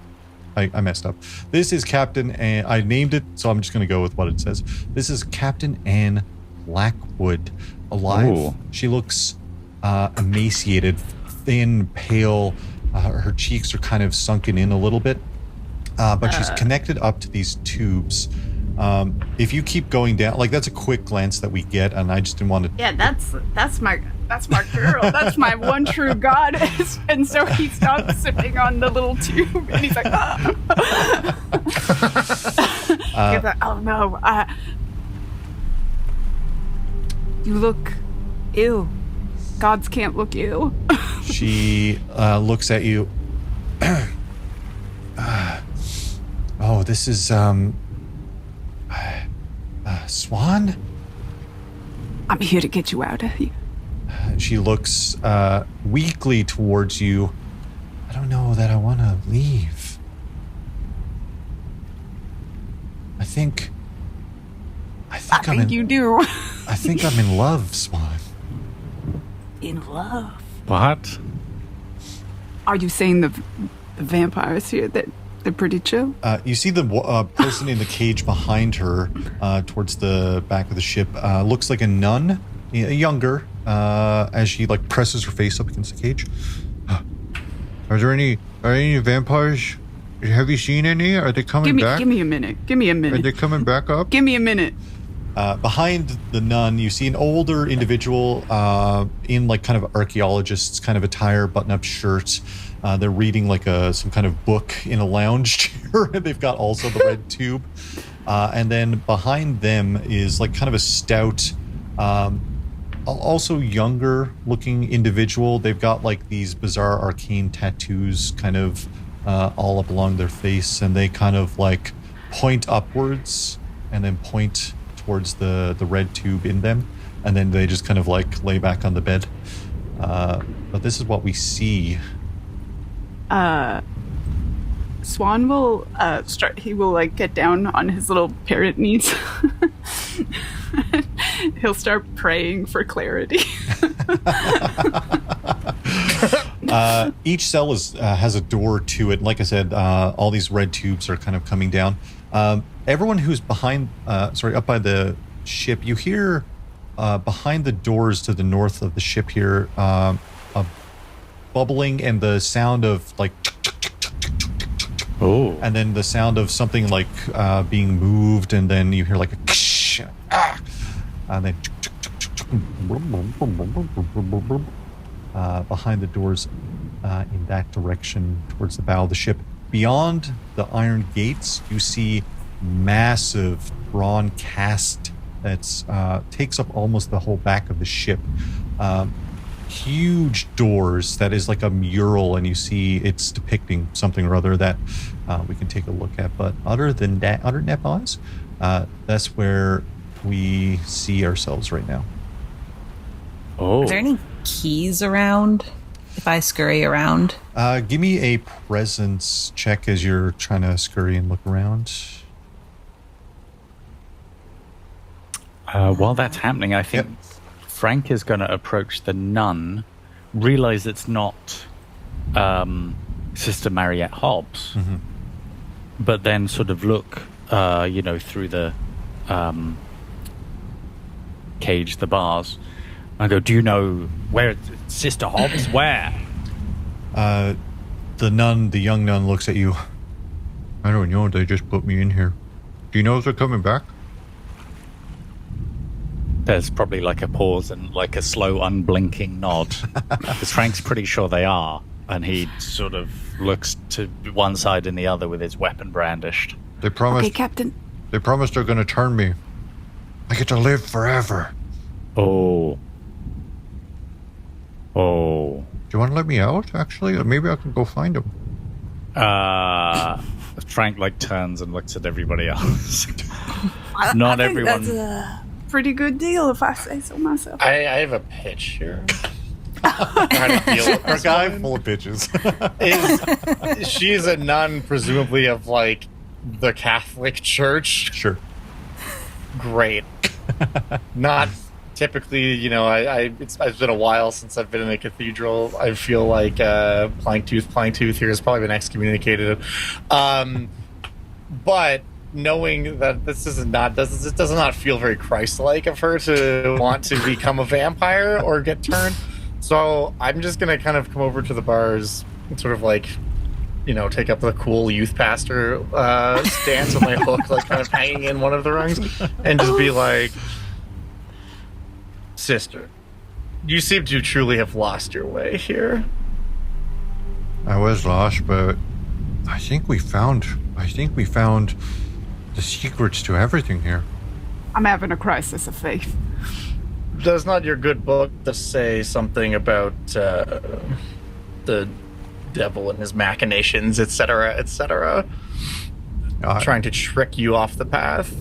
I think it might be worth to see what the other side has going, Can I roll a spirit test to try and just deliver a sermon to this woman? That's fun. Yeah. I'm going to set this higher. I'm going to say this is going to be a DC 16. Okay. She seems very set in her ways, but not impossible by any means. I'm good at one thing. Yeah. And it's spirit.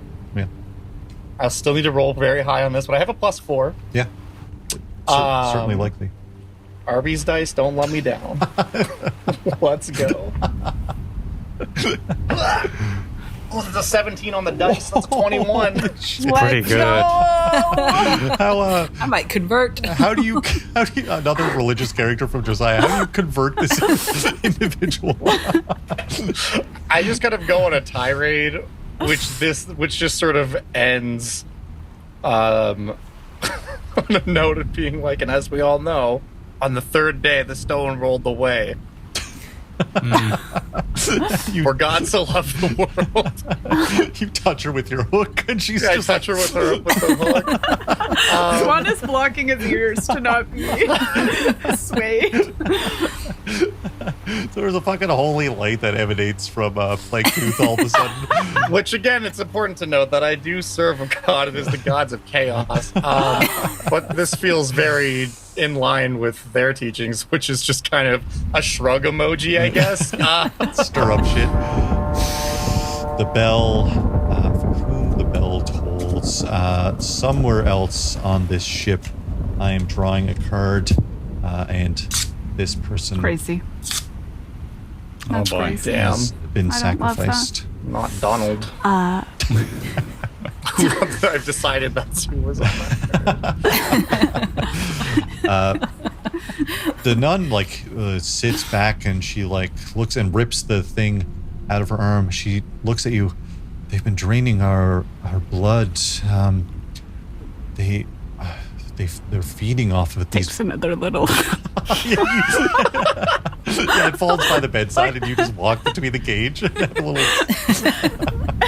Just hookahs it. She looks at you. Sorry. You see these small tubes are heading up to the deck directly above you. There is a set of stairs towards the back of this area that lead upwards, but also down further. There are more sets of stairs that lead down further behind you, of course, as well. Give me a D6 roll for Swangadi.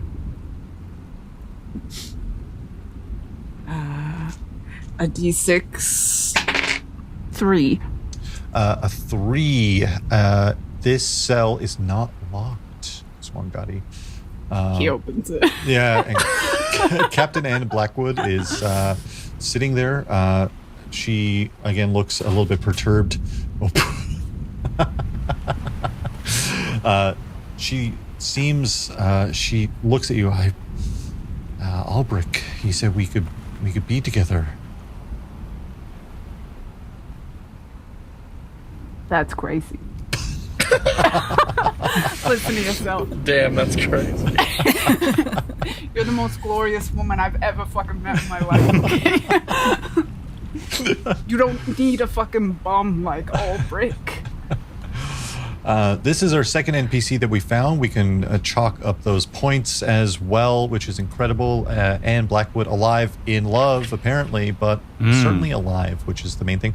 I didn't forget, Mrs. TikTok, you find a leather bag. Roll me a D6. 5. Hell yeah. And roll 2 D20 for me. This came up the last time. 5 and 18. 5 and 18. Okay. You find 5 gemstones worth 100 silver each. That's 500 points, baby. And also Hell yeah. 23 teeth in this bag. 20 teeth? All right. Is that like a little corn nut? There's no eating of the teeth, please. Okay. Yeah, we are below the decks. Captain Anne Blackwood in love, but alive, which is the more important part for our party. These iron cages take up the center of the room. It looks like there's a lot of room for other crew members. It's been pretty sparse on the actual crew themselves on this decrepit ship. The smell down here is heavy and of rot and rust and decay. It kind of fills the entire space in totality. At the aft of the ship, the massive mural. I was like, just struggling there. The massive bronze mural on the back of the ship. Some doors to the front of the ship. Various stairwells heading down. The cargo area also heads down further. We've got some people in cells, one of which recently converted. Yeah. They found the chaotic light.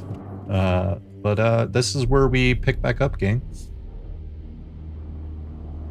Cool.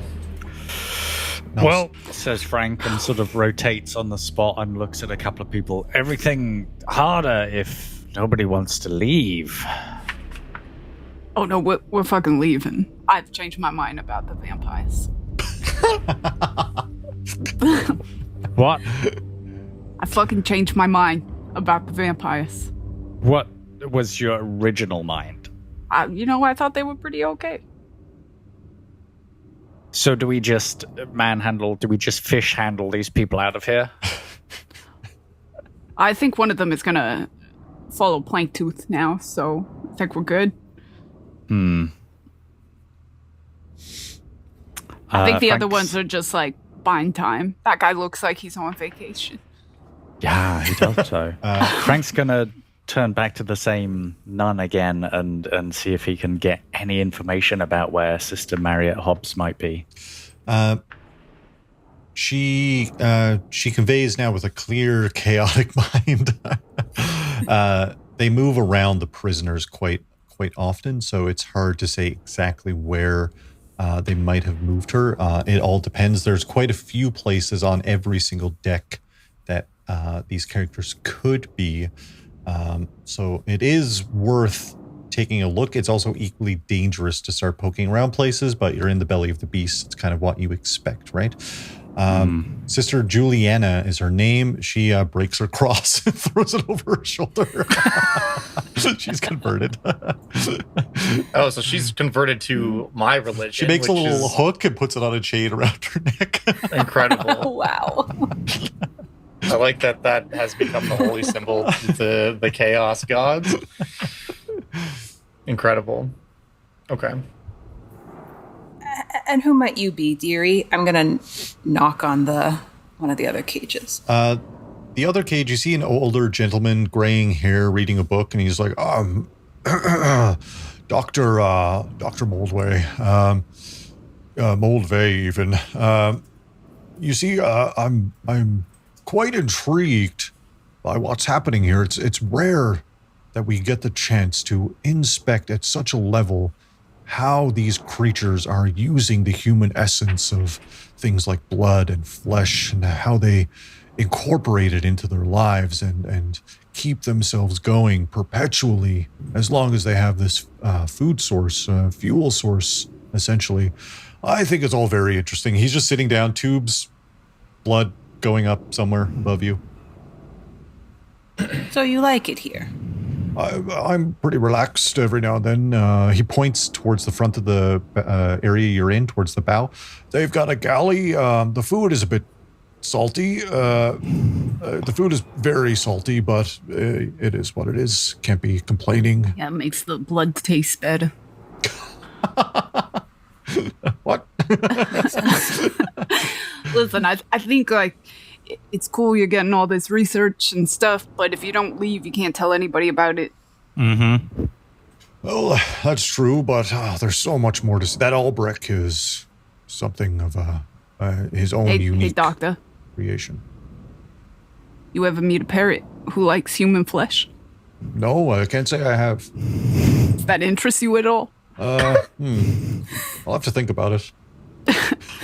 Oh my god. Okay, you think about it Flips through his real book, quick. flips back through he's in V section, flips back to P section, and parrots. Nothing about human flesh here. You human? You want to study me? I'll make I a note. think you should come with. I'll make a note right here.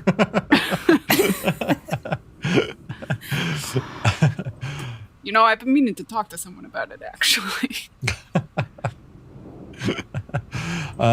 Like a therapist? If you want to... You watch your fucking tone.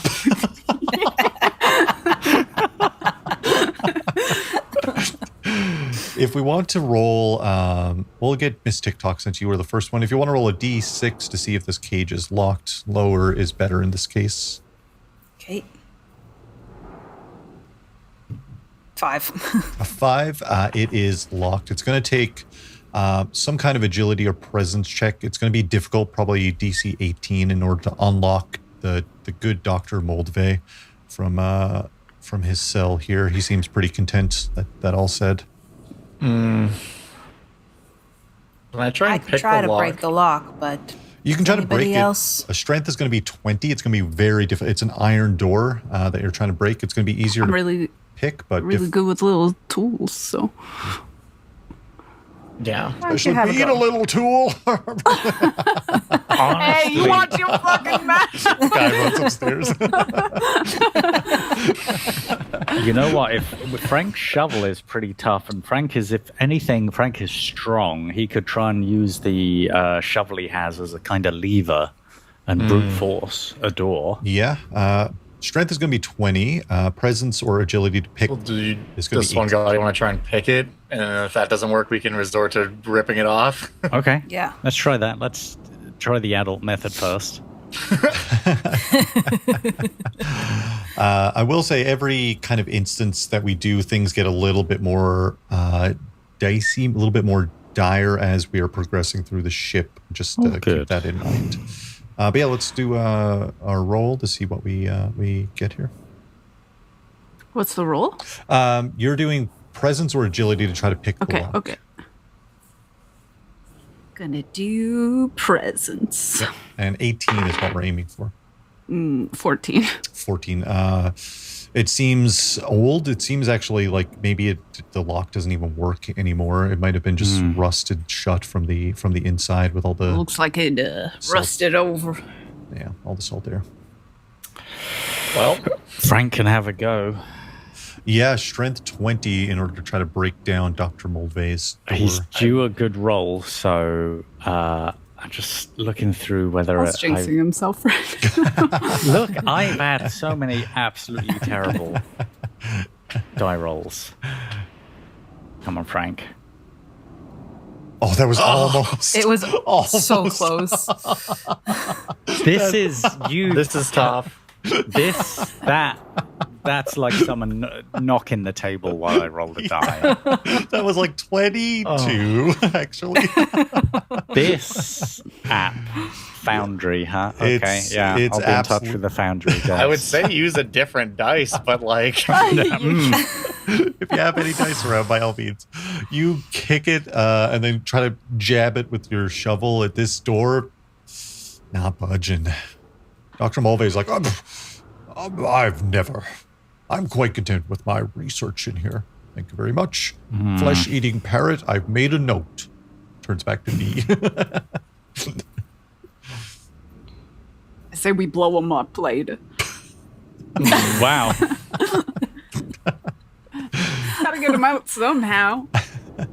where is all this like blood going from? Like it's being collected somewhere. It goes straight upwards. This deck is probably 10 feet, let's say. It goes, yeah, it's a pretty large ship, so 10 feet. But they're sounds like reasonable. storing it. Like this is going into like a storage vessel of some kind, I presume. Up through the wood, somewhere above the deck above. All you. right, hear me out. I got a pitch. Again? I mean, we can talk to the last guy. We probably should do that. But before that happens, we know the galley is connected here. Yeah. What are the odds we can find some ways to make something that like a concoction of sorts that is poisonous to vampires or makes them sickened in some way? Maybe they got some garlic in there or something.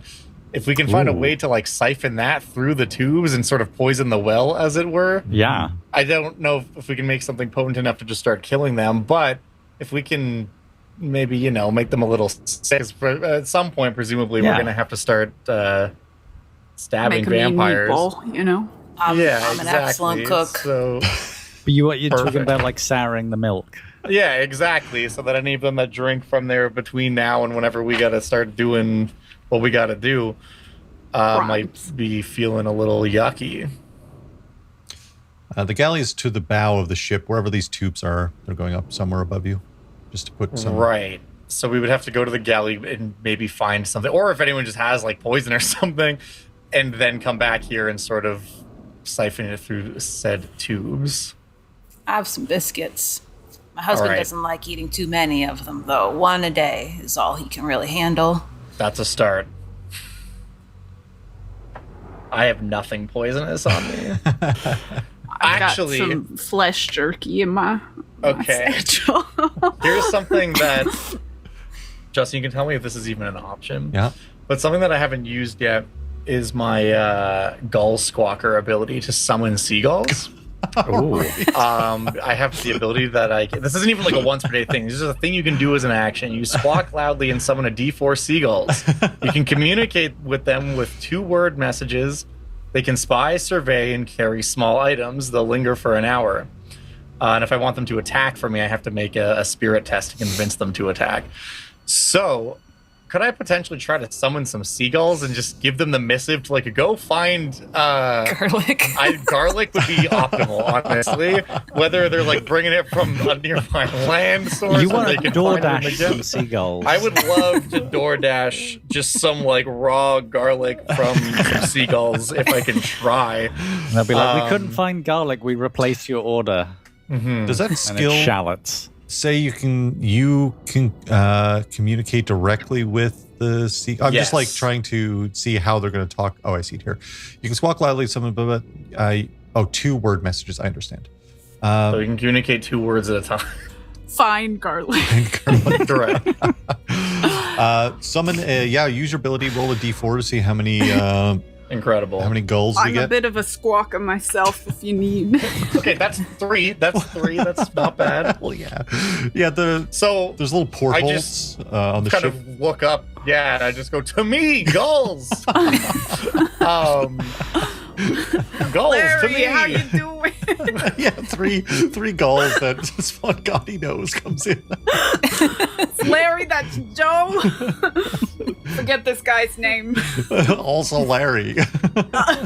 That's Larry too. Yeah, also Larry. Yeah, you just see Francis Morel, Planktooth, takes on something of like a dark aspect as he communicates with the gulls, and there's just sort of this guttural, like, distant squawking in his voice, and he says, "Bring garlic."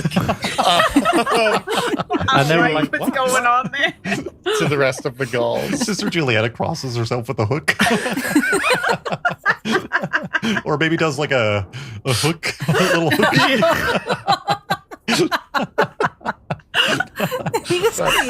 With the finger, I like that. With the finger, that's good. She's seeing a miracle happen before her eyes. Since something happened. The gulls, hey, Doc, write this down. The gulls fly out. You see them flying towards. You look out the porthole. They just fly out towards the front of the ship and fly in through a porthole. And then you hear like some shouting and some bangs. Give me a luck check, a D20 roll. Just a straight D20 roll? Yeah, just all right. 11 or higher would be. Don't fail me now, Arby's. That's a 16. 16. All 3 gulls make it back, and incredible. 2 of them have 2 like little rungs of garlic in their mouths. Amazing. Okay. So you have 2 rungs of garlic. I do also, as part of this ability, have to feed them, or they won't do another task for me. So I thank them for their service, and then just give them some gull treats. I have you may have one of my biscuits. Oh. Incredible. If you'd like. Larry, you still Tell on them flesh? not to eat too much. I mean, I can attest that I had to gulls give it up will to eat, cholesterol. will eat anything. So any garbage, they think it's the best thing ever. I just take the biscuit from his TikTok and sort of break it into 3 pieces and like put each piece on the hook and just like feed them individually. And then so we have this garlic. So the way that I see this, there's 2 things we can do here. We can either just like kind of grind this all into a paste and maybe mix some water with it or something, and then try to like get it siphoning up through the tubes. Or one of us can like eat all of it and then like send some blood through, you know. So I don't know, what do you guys think will be more viable? Like the quicker option is grinding it down and putting it in the thing rather than adding the extra stage of complication. We're gonna digest it, you know. Yeah, because that's gonna take a while. And then you gotta plug yourself in. You gotta check your watch. It's like giving blood. So right. Okay, yeah. So can we like mash this into a paste and like? I'll chew it up and like spit it into the thing like over and over again to get this like close to a liquid as I can. And then Fun helps. Yeah, perfect. Yeah, we're all just eating garlic, just like spitting it into a bucket, and then we get some water and fucking make a solution here. I rolled an encounter check since we're taking some more time down here, but it doesn't seem like anything comes to discover you while you take care of this. I'm thinking that whoever wrote the module didn't anticipate the players will get garlic and jam it up. Having written some RPG myself, I've never... I get the gulls to help too. Yeah, the gulls are also chewing up the garlic and spitting it into the bucket. As Swan is helping, playing cute, he's also on his little parrot knees doing a prayer. Parent knees. For flavor, he's just gonna add a little like holy protection with the garlic. Nice, yeah. Sanctify. Make holy garlic water. Yeah. That's crazy work. I get Sister Juliana to help us out too. I'm like, oh yeah, this is communion for me. So this is like our church's version of communion. I feel like because Swangati worships the captain and Blackwood, it's like how people sell their bathwater. Yeah. Except it's blood. You all you put it in a bucket, you reroute Anne's tubes and Sister Juliana's tubes to this garlic bucket of blood, half garlic. Incredible. You hear some like very muffled like coughing and hacking from upstairs. Amazing. It's working. Flipping is that's gotta give someone a penalty somewhere. Does anyone want to talk to a can, the last guy in the cell, who presumably has just been watching us do this? Like, what the fuck? Looks like he's happily just kind of laying in bed, just kind of like arms behind the head, the little tube connected. We can check if his cell is locked if we'd like with a D6. Yeah, we're gonna check. I will flop over, my fish feet slapping on the deck. Amazing. Hello. Let's roll a D6 roll to see if it's locked. Now, do we have to get these NPCs to safety for 3. the points, or do we just have to assure that they are alive? You can hope that they make it to safety themselves if we're... Sure. We're going to count for all intents and dinghy. purposes. The dinghy is the safe zone. Okay. If they can make it by themselves, sure. What did we roll to? 3. Oh, 3. I think we said lower was... We wanted low, I believe I said. So it is not locked, but this individual seems pretty content. They look up at you. Give me a presence check. They don't say anything, but they make some hand gestures towards you. You know, this could go either way. Really? Just a 12 or standard. I don't know if it can. No. That's the only way. It's like I'm just rolling a d6 for everything. It's like the other numbers exist, but wait. Like, I just what's want to the roll point? as the GM. Let's see. In Foundry. Okay, 5. Okay, I'm also cursed. I don't roll usually in the system though, so they make some hand gestures. You know they point up for sure, but beyond that, you don't really understand what they're saying. I don't think they want to go. They like wave. Eternal life or die by a fucking parrot right now. I'll fucking kill you. If you don't come with us right now. The individual cracks their knuckles and looks at you, and you realize they're up. Okay. Stands behind. They lay back down. Don't you have a family that you want to go back to? That might be a sore point. They kind of like look at you oddly, an odd look on their face, and then just kind of keep laying there.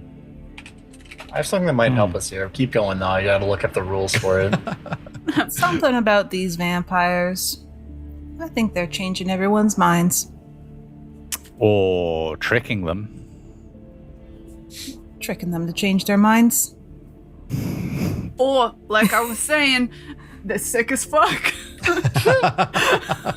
They're just so fucking rad, actually.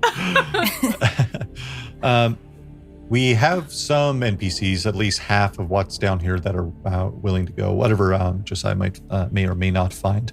So, I have a great old one figurine. That was what I rolled as my cool guy item, which when you use it, one human is terrorized for a D4 rounds unless they succeed a presence DR14 test when they use it. And they can test each round. So, in combat, maybe that's useful. But I'm basically trying to think of a finesse situation here in which I can be like, hey man, look around, look at where you are. You're being drained by vampires. And then just have the figurine sort of in the foreground. Yeah. And activate its magic to really trigger that fear response, and hopefully that's hitting a reset button. Yeah. So he's like, oh my god, I do need to get out of here, Instead of them rolling, why don't you roll? And if you succeed on this check, we'll determine that that's because the NPCs don't really have stats unless they're baddies, to be honest with you. Right. Okay, sure. But if you succeed, then we'll treat that as you successfully putting the imagery of terror that these vampires are causing. Let's give it a go. And that's a nat 20. Whoa! Arby's! I just eat Arby's. I just go and crouch next to his ear and just whisper something into his ear. I do also need to test spirit to see if I can use it again, because every time you use it's literally the scene in the menu with Nicholas Hall. It's a 15, which I think is enough. Yeah. Okay. Cool. Hell yeah. They go pale with whatever you're whispering. Everyone just sees Francis Planktooth whisper. Juliana crosses herself. And, this individual pushes themselves back into the corner of the cage, and they rip the tubing out of their arm. They seem convinced by whatever you may or may not have said, which is more impressive that they don't speak English. Oh, that explains the vibes. With an at 20, you're like, oh, they don't actually. You just imbue some of your divine might, incredible, and put the imagery in their mind of what the vampires are actually up to using this great old one statue. Great. At least 3 of the NPCs that are down here. That's a success to convince them. You've got, and Captain Anne Blackwood is here as well. Dr. Mulvey seems set in his ways. He's happy to just kind of see what's happening down here. Okay. Doctor, before we leave you, I'm looking for a man who killed my husband. He looks an awful lot like this man here with the hook. Have you seen him? I've seen him around somewhere, but the good sister here was saying they move around, people uncertain of where they might be. Quite a few places above and below deck that are around. What's below here? It seems I haven't been down there much. Some people like ourselves that make a good impression are invited down to the they have a bit of a bar downstairs in a bit of a cavern. But there are quite some interesting figures that are down there as well. Vampire bar. Should we bring these dear ones up to our dinghy and keep going? Yeah, we should, shouldn't we? Yeah. There's a set of stairs heading up towards the front of the ship. There's a set of stairs closer to you. Seems like the tubing kind of is connected to somewhere up above that direction. Maybe we can check on the garlic soup on our way up. Yeah. Hell yeah. Let's do it. Yeah. You ascend the, let's say, the aft stairwell, kind of closer to the back. I'm going to put us back on our above deck scene here.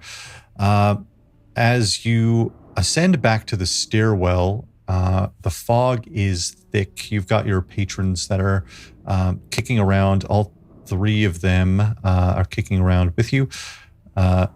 You hear the roar of the ocean and everything else around.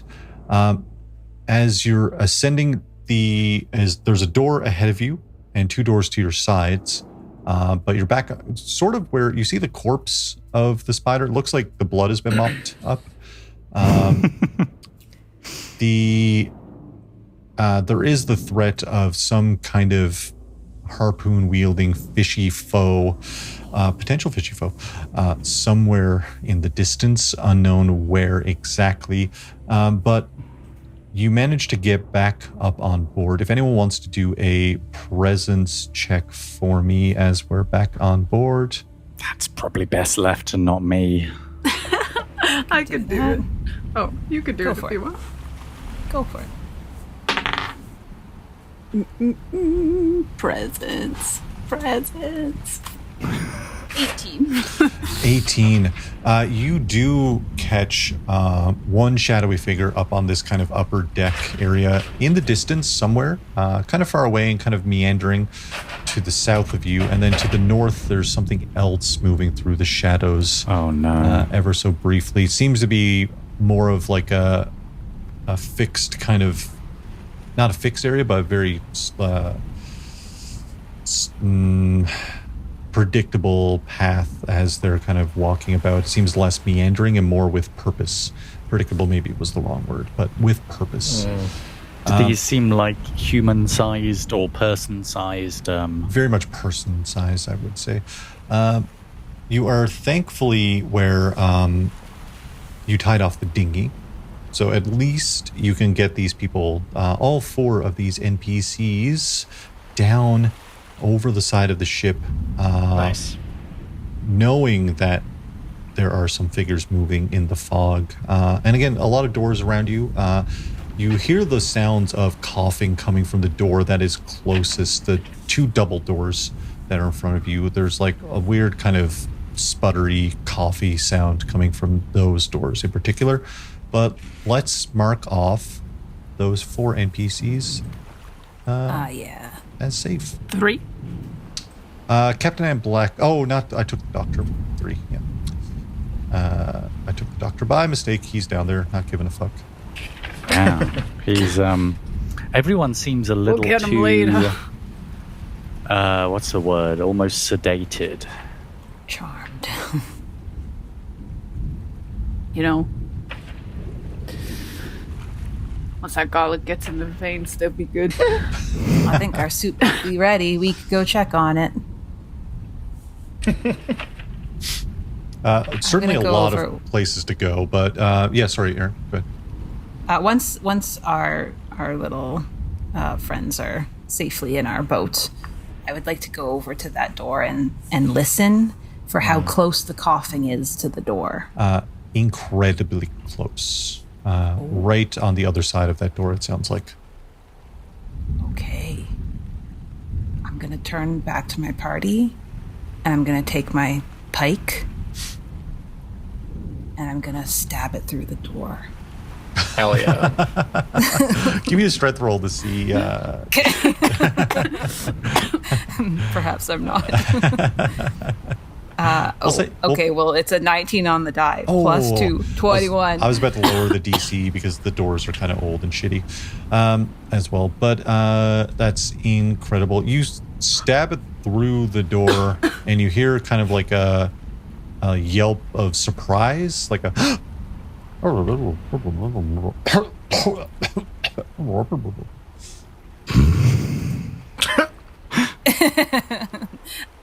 I'm going to say, my husband taught me that too.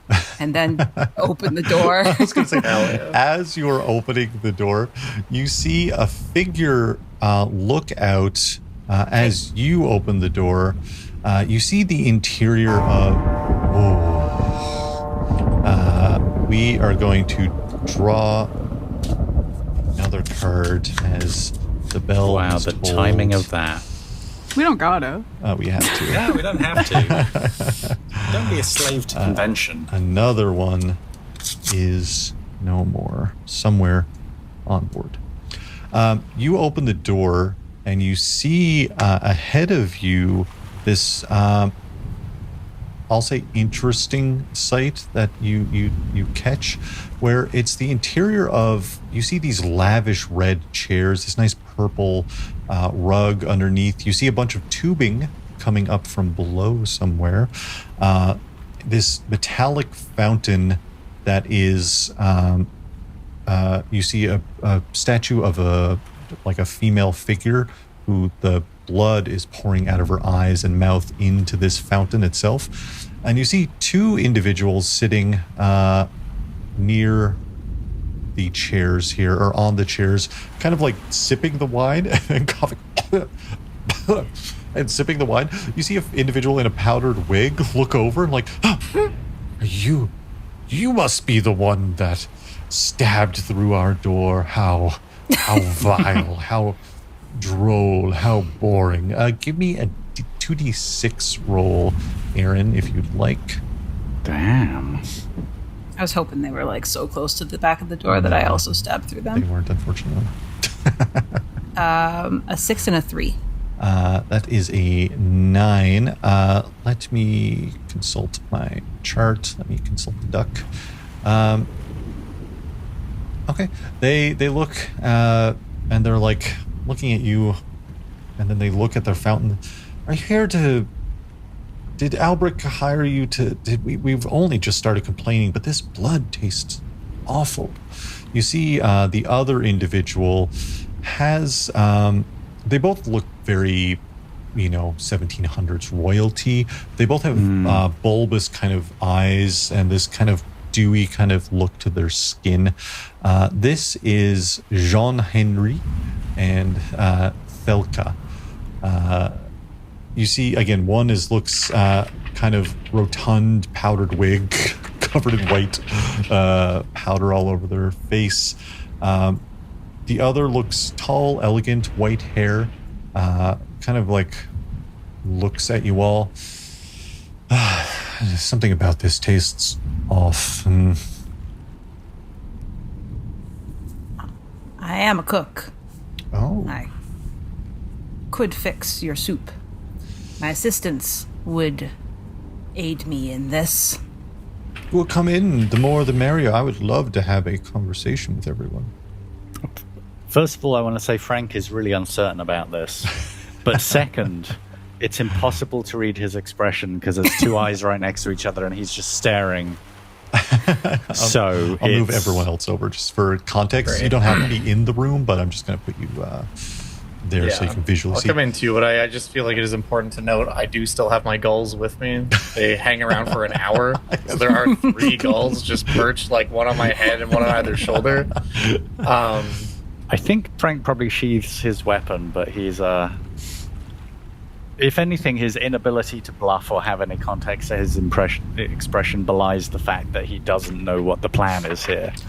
Swan is trying to blend in with the seagulls. Thelka, the one with the female with the white hair, kind of like dips her cup into the fountain of blood and takes a sip. Oh, awful. Oh, gross. Can I try it? Can I try it? Don't do Give me a toughness roll to not throw your fucking guts up. I would love to. I have a +0 to toughness, so we're just free balling. Go with God. This is how they get you. This is how you transform into one of them. Hey! That's a 17 on the dice. She hands over. She's like, ooh. As you take a sip, it is so fucking garlicky. Great. I just look at her and I'm like, it's not that bad. She looks... I feel you just can't hold your blood. One of them downstairs must have eaten something. Ugh, I don't know. Have another sip. She just takes a sip. She's like, oh. I'm just not getting it. I'm really just not getting it. She doesn't seem, honestly, too perturbed. She just seems disgusted. The other one, John Henry's like, oh, I've never had something as disgusting as this. Blood is blood, I guess, in these parts. Velka, like, Does leans, it look like it's like... Sorry. She leans back on her chair. She's like, do you all know anything about Elizabeth? We was only hired to fix your soup. Oh. Albrecht downstairs is trying to revive Elizabeth, and what does she have that I don't have, you know? Revive? Disgusting.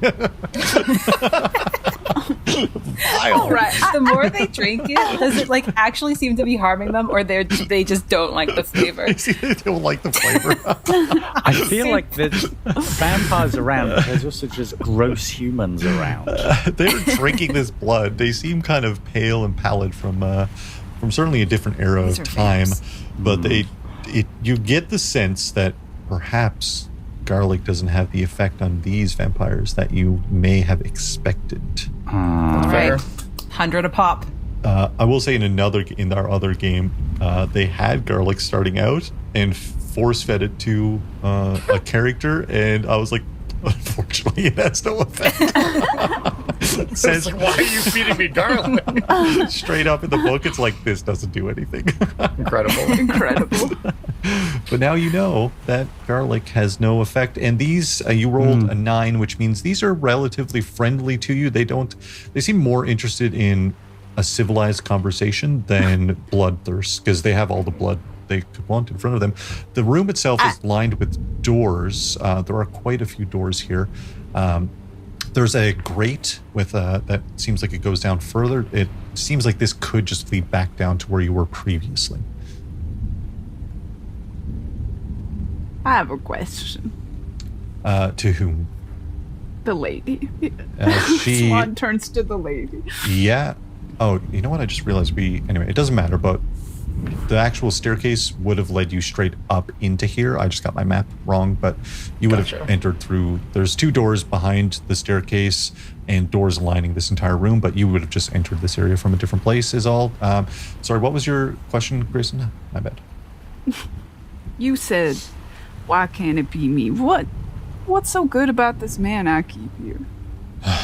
Well, Albrecht is a powerful necromancer, a powerful vampire. He has some kind of otherworldly ability that most of us haven't had yet. He is the one that turned all of us, which I am thankful for. Life has been a lot more interesting since that happened to us, but he is hell-bent on this Elizabeth. All of you? How many of you are there? Oh, there's that Albrecht turned is. Do I even count that? They almost don't count. 8 of us in total. The first mate is out there somewhere. He's a stuffy sort. Blank expression, but Frank is actually shitting himself because he's on a ship full of vampires and giant spiders and people who it seems don't want to be rescued. Which is the weirdest thing for him. It's very hard to read his expression, so he just sort of stood stone still, feeling the chills. Yeah. About 8 of us. The first mate is out there somewhere. Who knows? Well, 8, you say? I still have my pike. Like, it's just like somehow strapped to my back. I think very quietly, Frank is going to try and say, we do outnumber them in here. And close the door behind us. You close the door in this room, like yourselves within the room, you mean? Yeah. Yeah, you close the door behind you for sure.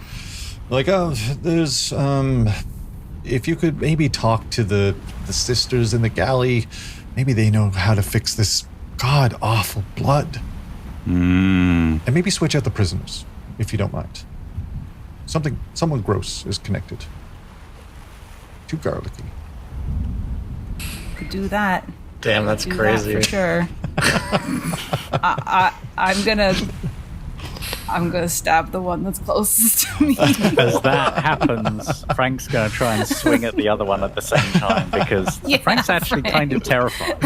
I'll give you, both of you for sure can make an attack roll as we're trying to get the jump, and then we will roll into our initiative here. As this is also happening, this isn't really like an attack, but can I command my seagulls to kill? Yeah.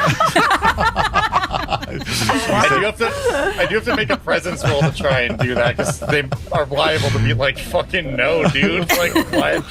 Absolutely not, actually. I think I'm putting my neck on the line. Oh, that is a failure by 2, but I think I'm going to use an omen to reduce the DR by 4. Yeah. I just like look to the seagulls and I go, kill. And the 3 of them just take flight off of all 3 of the my gold tooth point at the vampires and just with like a wing. Yeah. They all do the sign. So you got little hook feet. That's great. They all Oh my god. Love that. Love One that. hook underfoot. The seagulls are going to pounce as well. Are they going all 3 towards one individual, or are they? Yeah, we'll send them all at Henri. I put the wrong person in. It doesn't matter. This is Kadrina. Also, just for your information and the benefit of the audience, seagulls, when they attack, they do a D2 damage because they have a beak, and they have 1 hit point. Yeah, perfect. They're effectively a distraction. Let's do our checks. What are our... if it's melee, it's 2 strength checks for those attacking, and for the seagulls would have to roll... the seagulls all roll their own attack. They all roll their own attacks. 2 So strength, that's just a- like 2d20. They have a straight roll. It's just a straight roll, yeah. So, I got all a right. 15 to hit. A 15, that hits. Sorry, Paul, what did you roll?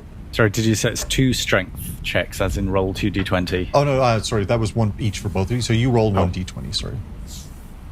I only got 2 damage. Only Missed. 2 damage. Which one are you going after? Sorry, it was Kadrina and Jean-Henri. I feel like I was maybe at the... I just closed the door, so I must be near the door. Okay. So probably the top And guy then Frank the Flounder said he was going at This could the be really opposite bad or one. really good. what did we roll?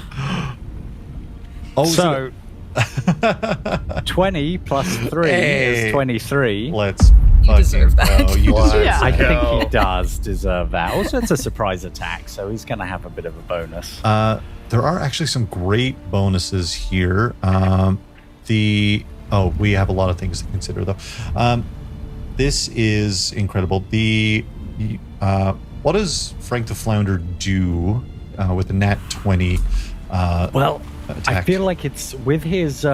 this is technically his cultural weapon. It's a sawfish machete, which does shit. D8. So I think it's both it's very much a slashing and possibly a thrusting weapon. But I think this is a big swing, the one that you put your hips into, that he's doing right now. Hell yeah. And what is Mrs. TikTok doing at the same time? She took her pike and tried to stab it right into the vampire. She's got like real bloodlust in her little eyeballs. Little eyeballs. You jab it through the back of the chair, fucking like Game of Thrones, Red Wedding or something, a surprise attack. The spear goes out and Incredible. Frank the Flounder takes a massive hit with I just literally looked at it. It's a sawfish machete, which is base Machete. D8. Do I add strength to the D8 roll? No, it's just a straight D8. What did the gulls get? So, the 3 seagulls Unless these guys have like a higher armor or something, I think all hit. The first one rolled a 14. The second one rolled an 18.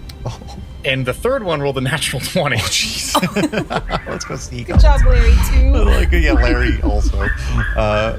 The fucking Seagulls. You all, the Seagulls fucking absolutely covering Katarina here as Jean-Henry has a spear coming out and the machete is cleaving down, like cutting into their neck. And you see they both look at each other and they go, "Oh, I've never. That's quite rude. Oh, this is disgusting. Well, I guess it's time to take out the trash." They seem unaffected by your attacks. Oh, boy. Oh, good. I was going to make a pitch, if I can. Yeah? For the seagull roll the nat 20. Yeah. Rather than have them use their beak instead of getting like the X. I didn't know that they were going to do no damage regardless, but I was going to have the pitch I wanted to make was the seagull is using the nat 20. Can they attack with the wooden stake I have? I don't know if that actually makes a difference, but I was going to ask if they could basically go in and grab the stake in their mouth like Sif in Dark Souls and just like... I'll say with it, because it was a nat 20, I'll say that totally makes sense to me. That's very fun. The whether that changes anything, I don't actually know, because the garlic thing didn't apply, so I don't know if this also does not apply. But that was the thing I was going to... Yeah, they take Joe takes, or Larry also takes the stake right to the heart of Katarina, who looks surprised, and like falls back on her chair as Jean-Henry stands up and he goes, "Oh, this won't do it. Well, this won't do at all," and reaches out. I need an agility check from Mrs. TikTok. It's not my best stat. Let's see. Natural 20. Natural 20. I think you get a free attack. I'm gonna say spoiler alert. Even if you connect, you get the sense it's not going to do much. It's not doing anything. Oh, no. The benefit is you don't. He reaches. He goes to like bring you closer to bite you, but you manage to squirm out of the way. Katarina seems like falls back on her chair with a wooden stake from a seagull through her chest. Jean-Henry seems on the attack. What are we doing? It's back to you guys. We're going round by round, and you guys got a surprise, so we're just gonna. I feel like they're literally still supping on the blood, right? Mm-hmm. I'm wondering if cutting that off will help. Katarina is like fell back on her chair with a wooden stake. My immediate thought is to try and slash the bloodlines just in case that's giving them some sort of extra. Interesting. Yeah. No, it's worth a try. I think if you want, I won't even make you roll for it. It's pretty easy to do with a machete to cut some bloodlines. If that's what you want to do, you spend half your movement to get around and cut the bloodlines that are going to the fountain. Yeah, that's my immediate thought. But if I've just full on rolled a 20 and hit a guy with my cultural weapon and he's unperturbed, I'm more perturbed. Pretty unperturbed. Damn. Shit. What are we gonna do? Is there any... If the wood seemed like mildly effective. The stake did something, it seemed. Did something. Yeah. Is there any other... Like, are the chairs that they're sitting on, do they have wooden legs on them? Yeah, it seems like they have wooden legs. There's also a small table near them that have wooden legs. You could also just pull the stake out and then stab her again as I well. was going to say, actually, if it's about half of a move for me to cut some lines, can I try and use the other half to help pin a character so someone else can do a stabbing? I'll say you either cut the lines or you try to pin someone. That'll be a strength check to attempt to pin. I think I'm gonna... You know what? I'm strong. Let's try the strength check instead, but I might instead yell if that counts as like a D&D style free action to suggest somebody cuts the lines as well. I mean, of course, you can talk. It's generally one action, one movement, though, so it's either cut the lines or try to pin. You know what? If you want to do your thing, I can have my gulls cut the lines because they can't really do much else anyways. They can beak their way through the lines. Yeah. Incredible.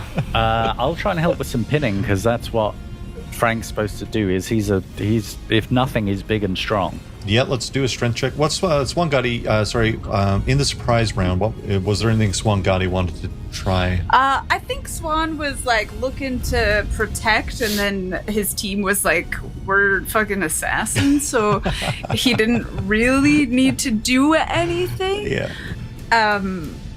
And he's kind of seeing the situation, so I think he's taking kind of a hint from the gulls, because he's like, I only have protection magic. I don't have anything that can maybe hurt them. Mm-hmm. So wood it is. And I think he would have tried to take a little bite out of one of them and then found no success. So now he's breaking a table. Give me a strength check for a parrot to break a fucking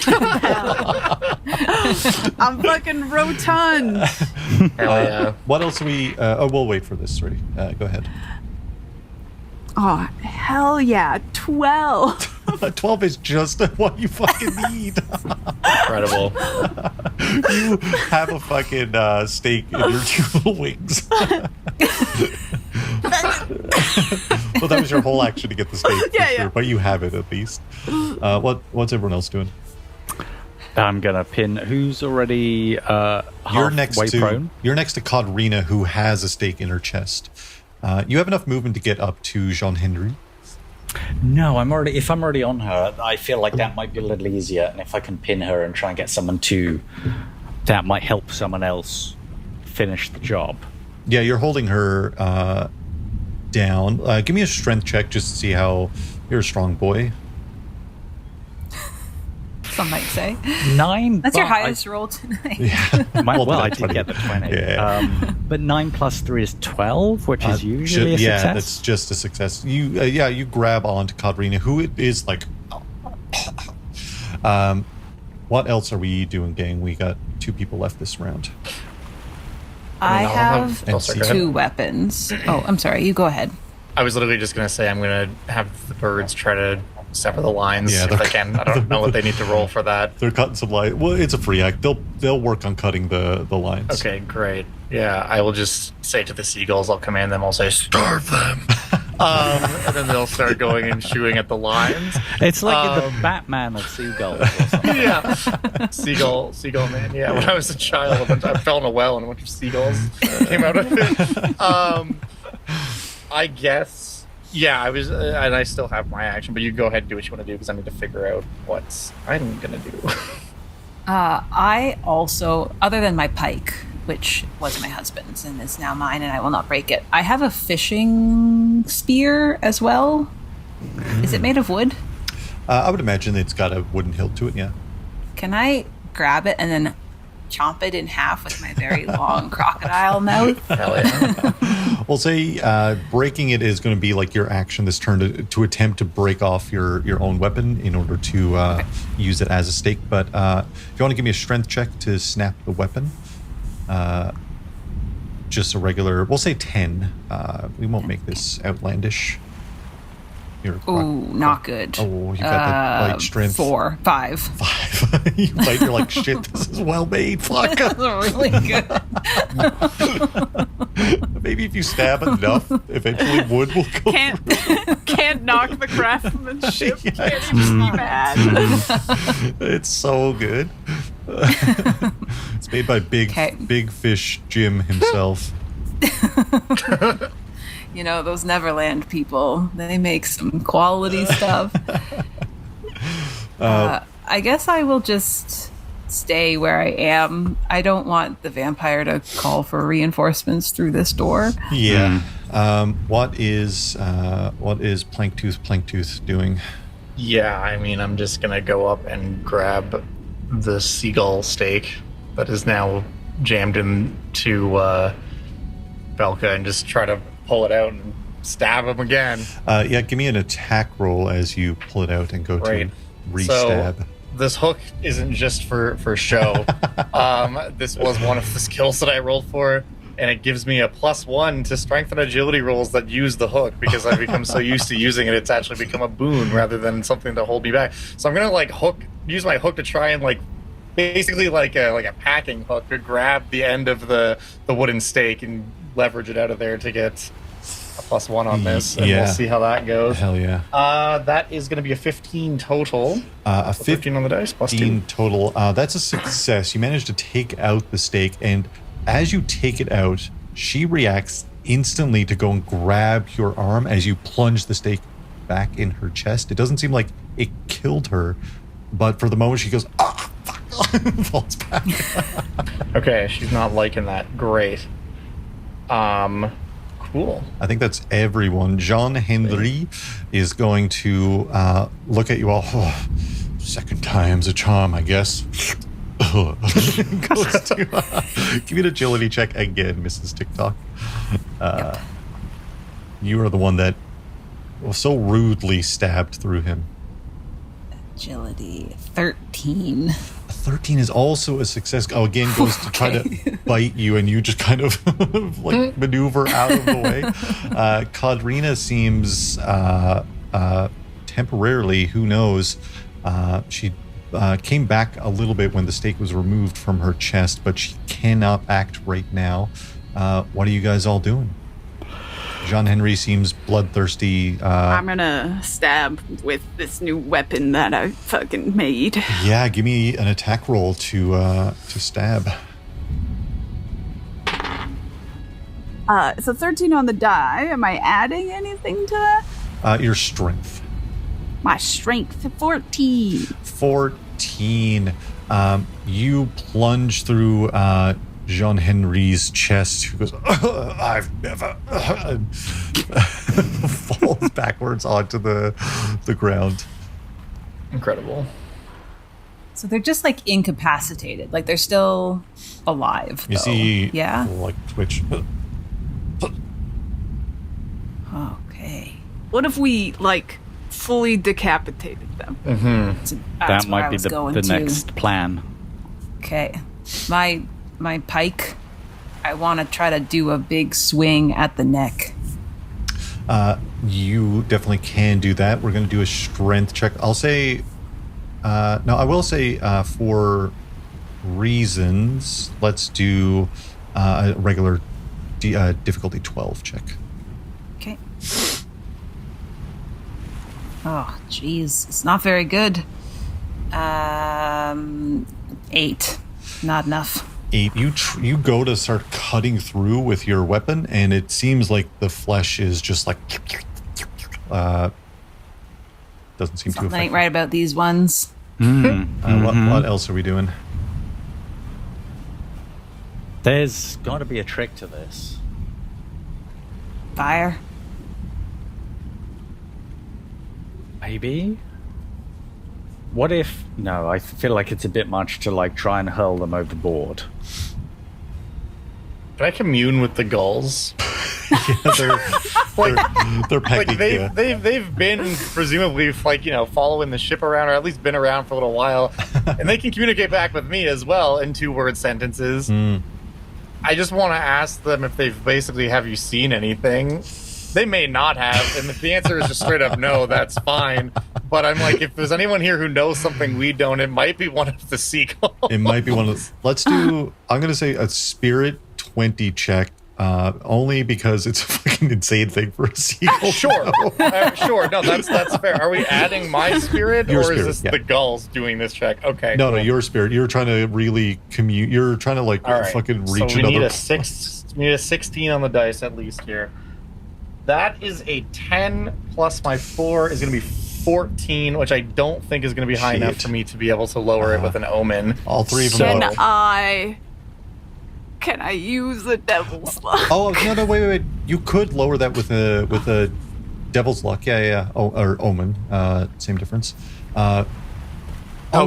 No. No, because you said 20. I would need to lower it by 6. I'm an idiot. Yeah, math is hard, Justin. You can. Yeah, if Swan Gotti wants to use devil's luck, you could re-roll that. Okay. Yeah. Sure. I know Larry and Joe must know something. Like, come on, fella. Seagull scratching. Think about it. Rack your brains. Rack your fucking brains. That is a 14 plus 4 is going to be 18, and that is high enough that I can use one of my types to lower it by 4, which means I'm on my last one. But yeah, okay, cool. So that is legally a success. we have forced the issue. Legally, we're getting pretty low here, gang, with NPCs that are left alive on board. Another NPC has been sacrificed somewhere on board this ship. The swans look at you. The seagulls look at you. I was just thinking, the swan never dies. Seagulls look at you. Joe looks at Swan Gotti and just like, who has full translation, as we've established. It's like, the weird thing is, I noticed that they don't have any fruit on board. You think a ship like this have a lot of fucking lemons and limes and shit, right? Mm-hmm. Not a single. Mm-hmm. The only thing I saw in that galley when we got that garlic was sacks of salt. Some really, 3 of the ugliest women I've ever seen in my life. Real. Damn. The seagull's got opinions. Some real dogs in there. I'm sure she's a real nice girl, Larry. I don't know. She tried to fucking stab me with a knife. They tried to cook us. Did she have a mop? No, there are 3 of them. They looked like they were related somehow. They had a bunch of seaweed and shit on them, a huge cauldron in the corner, not a single fucking that line. Sounds good. But we'll build that bridge when we get there. All of them. Scurvy. I don't know. Scurvy makes you ugly as fuck, then probably. It doesn't help. It doesn't do wonders. Makes you lose your teeth, makes you all green and shit. Oh, they were green. There's no fruit. A little bit green. That's what Larry's got. There's no fucking fruit on this ship. There's no fruit. What does it mean? A lot of salt, though. A lot of salt and 3 ugly women. Are they allergic to sugar? They don't like sugar. Yeah, they don't. There's something in the fruit they don't like. Maybe it is sugar. Or they only like maybe. Salt. Anybody got some ash? What else is happening in this round? As I think that was Commune with Seagulls. That was another. I missed TikTok went this round as well, I think. I missed, yeah. Am I... Now that I've half pinned someone, I mean, I gotta try this with a sawtooth machete. Mm-hmm. Can I at least attempt to just decapitate a vampire person? You can certainly attempt to roll your attack roll with your strength. Add your strength to it. Hey! It's 15. A 50. You manage to Aaron covers. You manage to this undead monster. You decapitate them, but you're holding up their head as it separates from their body, and she looks at you and she goes, "That sucks." And hopefully this person's not an immediate threat to us. There's no window out to the sea, is there? You can run out the main door back out to the open deck. I feel like I got to throw this head into the sea. So you grab the head. You grab Kodrina. I got the name wrong earlier. I'll move you over here, Paul. That's 5, 10, 15. That's half your movement. You get about here. Next turn, you can give that the old college chuck.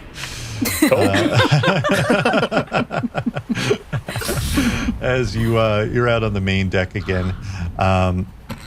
Crazy. Crazy work. Yeah, the door flies open as you just run out, and the head is snapping at you this whole time. What did Swan Gotti go this round besides just talking? Yeah, I stabbed him. Oh, right. I did totally forget that I have a sentient animal that I'm pretty sure is also a parrot. You do? Yeah? Parrot? That seems like fucked up for some reason. It's my son! It's my son! But maybe not. Maybe I'm reading wrong. Oh, geez. My brain is mush, and I feel like I know what this answer might be. Oh, you just stabbed this round Jean Henry, right? Yeah. Okay. Kadrina's body, she was stabbed last round. Her hand grabs the stake and pulls it out of her body as her body stands back up and is doing this. That's no good. That's no good. She starts wandering around. She's like, oh, fuck. So anyone give me a luck check, honestly. A D20 roll. 5. She falls in the blood fountain. Great, good. A hero. Okay. Jean Henry is out this round. It comes back around to you guys. Paul, not Paul, but Paul. Your character Frank is on the open deck. What's Frank doing? We briefly saw some other people moving around out here. As I'm out here for a second, do I see any other activity here? Does it seem like anyone's been attracted by the commotion? Give me a presence check to try. Again, the fog is so fucking thick. It's going to be difficult. I'm going to say a 16 is presence check. I don't think that's going to make it then. I'm not sure if I have anything I can excuse as a bonus, so I think that's just an 11. An 11. You don't see anything with a quick glance, but you're running with this head that's snapping at you, fangs out, trying to... It's a bit distracting. Bite you, yeah. No, I'm just going to try and fling that out into the sea and as soon as possible run back to the cabin with the rest of the party because I don't want to be separated from anyone. Yeah. What inside of the cabin, while this is happening inside of the cabin, what are we doing? Is there any like candle lit in here? Yeah, there's tons of candles around here for sure. I'm gonna grab like a wall sconce candle or some sort of candle and but then the wood might burn. Gotta try. I'm gonna try to light Mr. Guy's pants on fire. Kadrina, who has fallen into the fountain, you tried to give me... No, the other guy. Oh, Jean Henry, sorry. Yeah. Let's make this agility to grab the sconce, and it feels less like a melee attack and more like something you got to try to finesse your way to do. Just regular DC. Plus 1. 19. 19. All of the fucking powdered wig and the fucking white powdered makeup and the cotton pants. So ancient. Could not be drier, I feel. Just goes up in flame. They're on fire. Let's roll a D6 and see how much damage they take. 2. 2 damage. Now, here's the unfortunate news. They have a little bit of vampiric resistance that we've discovered. Fire does deal damage. Unlike your weapons, it seems like you see the flesh is burning. There's something different about the fire itself versus your weaponry. As they catch fire, I'm going to roll a... D6. They recover all of those hit points. Okay. You're kidding. As their flesh, as it's burning and sizzling, it's doing something and then stitching itself back together at the same time. They've got incredible regeneration. Cutting the heads off, the way to go. Throw them in the ocean. Until we figure out what actually kills them. I was going to say, I don't know if that's even, it just feels like a disabling action for now, you know? They can't bite us. I think what they need is a cupcake. I've got these biscuits. I pack them full of sugar for my husband. Who else we got this? I think we got half of us, sorry. We've got... Technically, I haven't done anything yet this round. I don't know what the fuck to do here.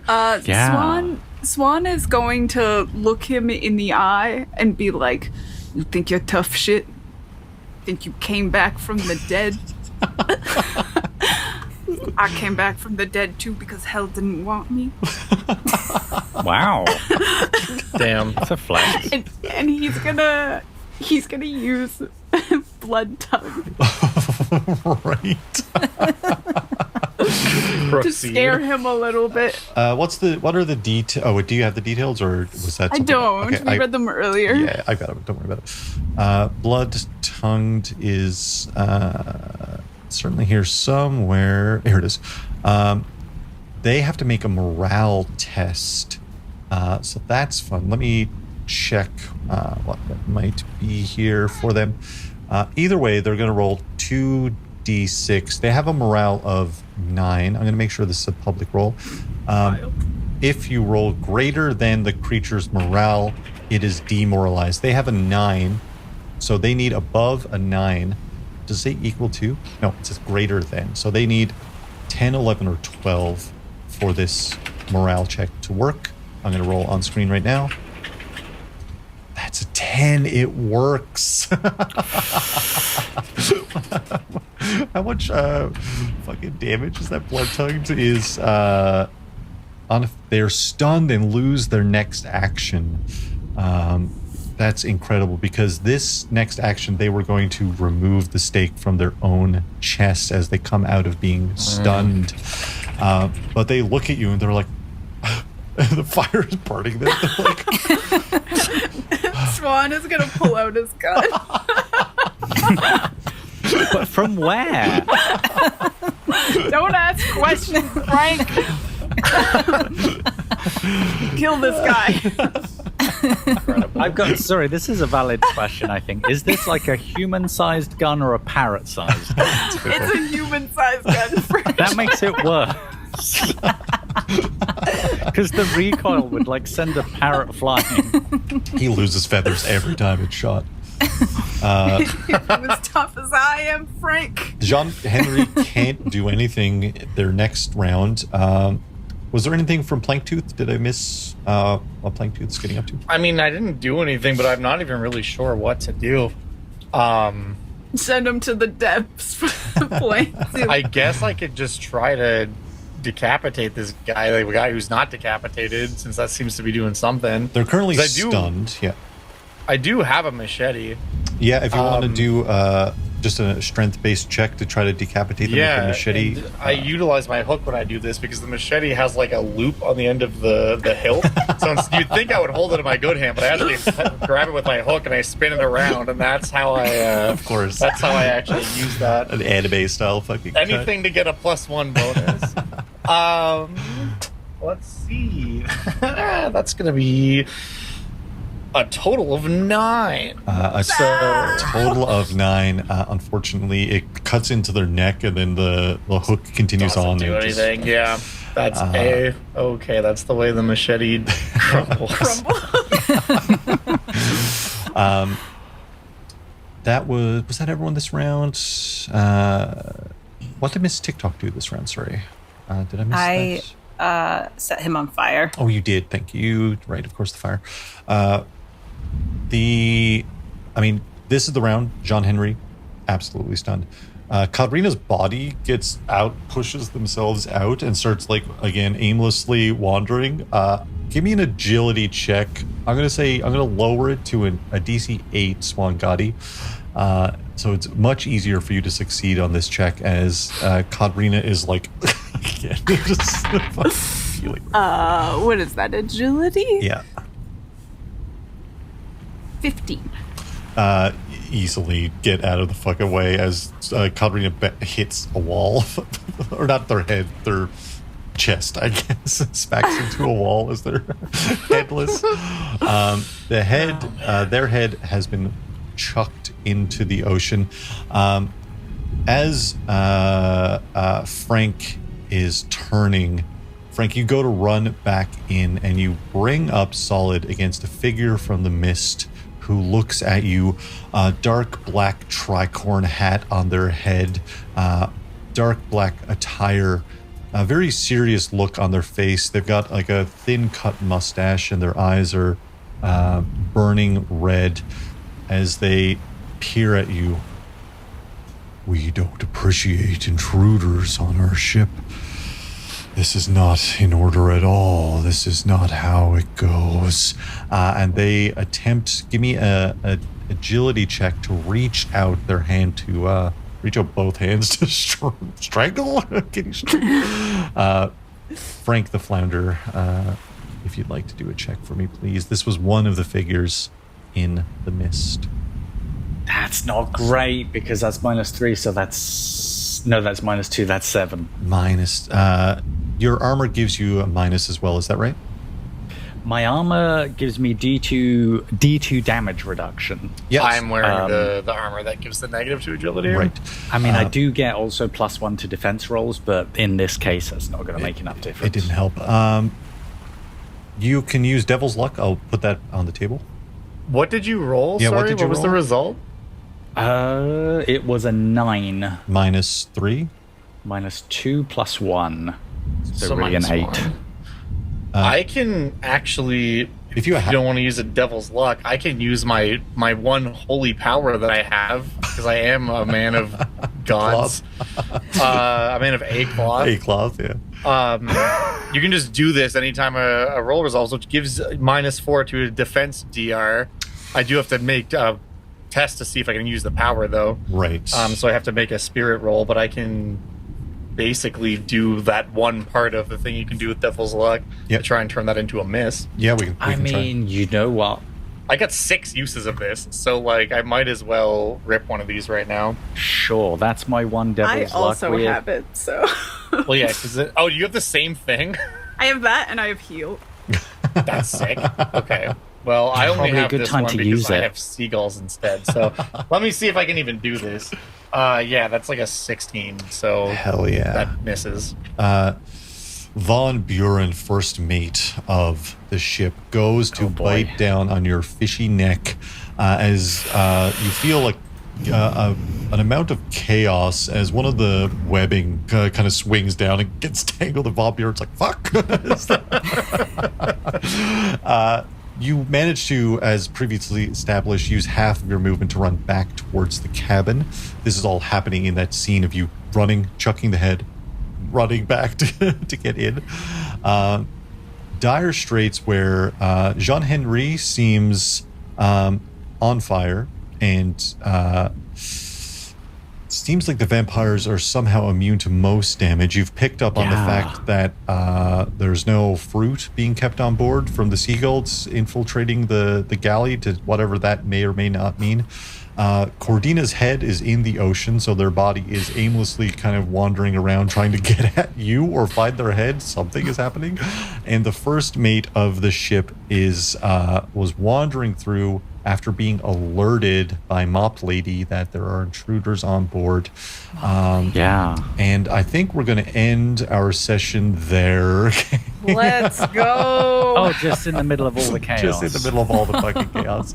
I'm trying to keep each session like a clean amount of like 3-ish hours, just to make sure everything is as fair as this chaos can fucking be. It's so funny that the last crew made friends with Mop Lady in a weird way. Nice. She didn't seem like a hostile character. She seemed more like someone who was just there as a servant. Yeah, but the unfortunate roll for the reaction roll that we rolled. You know, if I saw Twice. us roll up, I would also be like, A parrot that produces a human-sized gun. Like, how do you operate the trigger? That's no good. Don't worry about it. Don't fucking worry. Goes round and like bites. forget about it.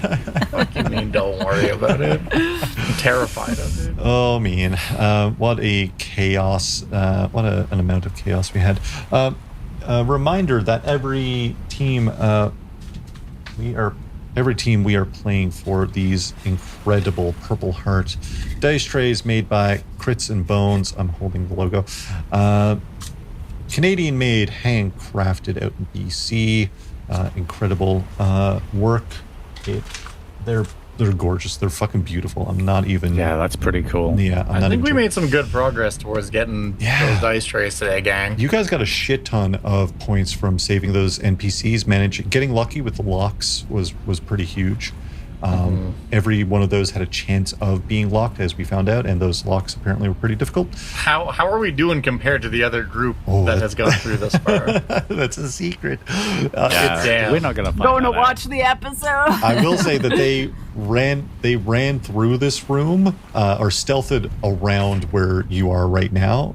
They went in a completely different direction and avoided this area that you are in completely. Incredible. But they too killing have, vamps is worth something. Does tossing a head into the ocean classify as killing? I feel like it currently doesn't. I think it's just made that person less of a problem. Basically do a bootstrap bill situation, like we tie them to a cannon and push it overboard, does that count as a kill? Like, what kind of life is that? Do we get half points for that? And the ocean pressure, right? And the ocean pressure. I said, listen, Angel, the spinoff of Buffy, Angel lived underneath the waves with all the pressure in a casket for years, I think. Listen, spoiler alert for Angel. Okay, but like a blobfish can. So I think you're depressurized if you come back up. Right.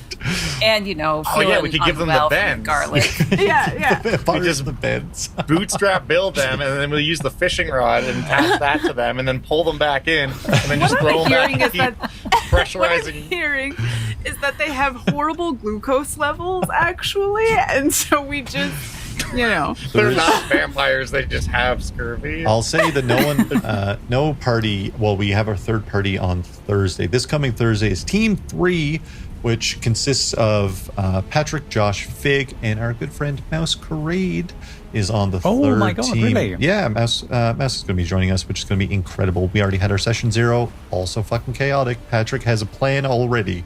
Let me just put that for whatever the fuck we're doing. I believe in Patrick, but also Josh is on that team, so for sure die. For sure die. He rolled, I think, the lowest amount of hit points that any party member has rolled. Incredible.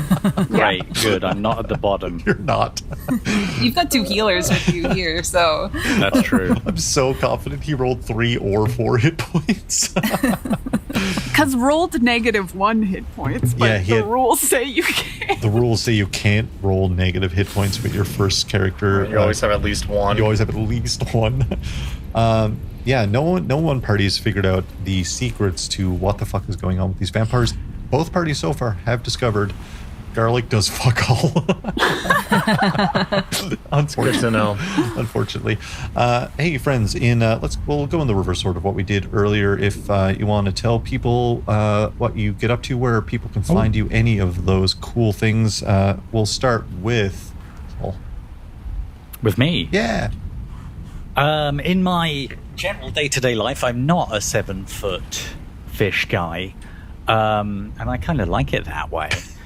I do everything under the same username, which is Paulicino, which is Paulicino.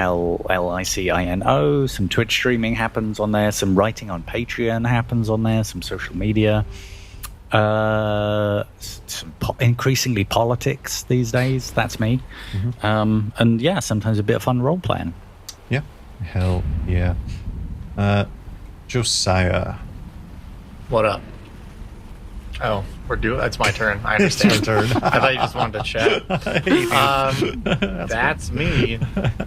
You can find me on the internet, primarily on YouTube, as Dungeon Dad, where I make videos about monsters and stuff. Other than that, I'll be here on the date of the appointed hour when we continue. I think literally a month. Nice. When we continue not killing 2 vampires, but making them have a bad time. This is what our party's about. That's what it's all about. Aaron. you can also find me mostly just here and in the Vast, and sometimes on the Vast spin-offs as a little fire guy. That's it. This is where I live. Hell yeah. And Grayson. Yeah, same. You can find me here being a weirder guy somehow over on the Vast. I don't know and about that. Sometimes I'm not a weird guy, but I think Kibari I don't would think argue. that's true. Yeah, that. Who knows? Damn. You know, it's just in my blood. to be a weird guy. Here. Yeah. The lack of letting me express myself artistically. That's all we're all about. And hey, I'm here too. I've been the Pirate Keeper Justin. I do things here on No Fame, like our Starfinder 2nd Edition series, The Vast, featuring at least half of the people here.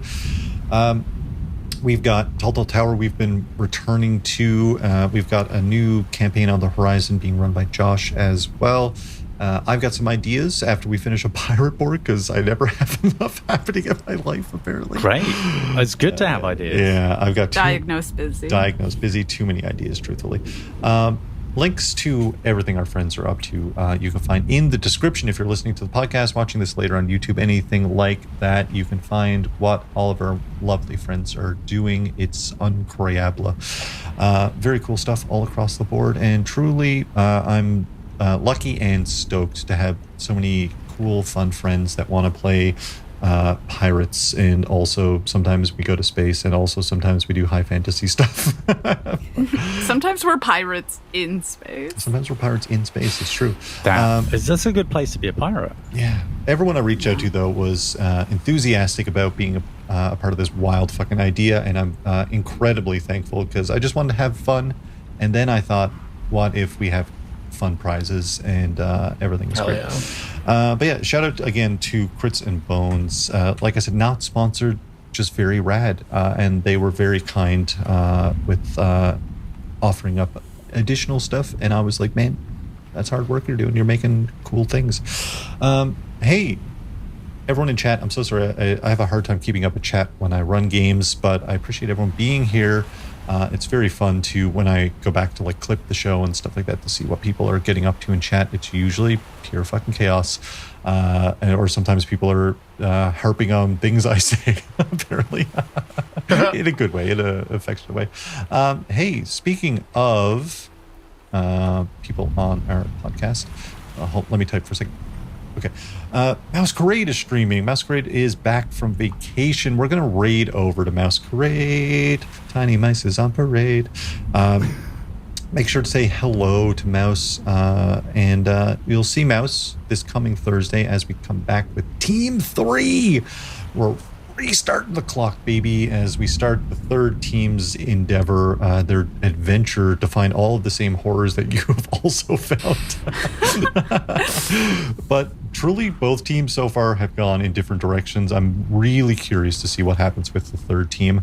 But yeah, thanks for watching, friends. Thanks for playing this game. And we'll say goodbye for now, but stick around for the raid. Goodbye, good night, farewell, au revoir. Thank you for listening to our Pirate Borg series, Into the Maelstrom. This was episode 1 for Team 2, The Final Girls, which included Grayson, Aaron, Josiah, and Paul. Links to where you can find everything our friends are up to is in the description below. The handmade dice trays we are giving to the winning team were created by Crits and Bones, an incredible craftsman from the west coast of Canada. Be sure to check them out at critsandbones.com. You can find their link in the description of this episode. Into the Maelstrom is from Down Among the Dead, a grim expansion of the Pirate Borg setting by Limithron. Some music provided by Epidemic Sounds and Monument Studios. All other music and production elements created and edited by me, Justin Crane. Be sure to check out everything we have going on at No Fame, like our Starfinder 2nd Edition series, The Vast, our D&D High Fantasy series, Telltale Tower, our Dire Odyssey D&D series, Silvistead, our supporter-only Mothership RPG series, Nulstromo, and so much more. Everything can be found at nofame.ca. Thank you for listening, and we'll see you on the high seas. Yarr! The time has come to shout out the people that keep the No Fame lights glowing. We've got Rooney Runes, #awooify your life, and Retson, it's embarrassing, but I have nunchucks. If you support the show across any platform, head on over to our Discord supporter channels where you can find the shoutout form. That's discord.nofame.ca, a cool, very chill, cozy place for us nerds to talk about nerd things, share memes, drop your daily Wordle score, talk about games, and all sorts of other things. You can support the show mainly on our Ko-fi, but if you'd rather support on Twitch or Patreon, that would mean the world to us. You can find all of those links at nofame.ca. Thanks for listening, and we'll catch you later on. There are some mysteries to uncover here, which I think is fun. Yeah, and like vampires are diabetic, is what I'm getting. Or something like that. Like there's something non-standard happening, and it's really dangerous. Okay, hear me out for a second. What if I summoned my coastal animal friends and they all brought me a coconut or an orange? What are your coastal animal friends? I just summon coastal animals, and I can summon up to 6 of them. Yeah, she throws and maybe they just come with fucking croc parties. Yeah, they're my pals. Because we've be already like, got hey, bring some a seagull fruit. situation. Yeah. What's a few more? Bring some vitamin C.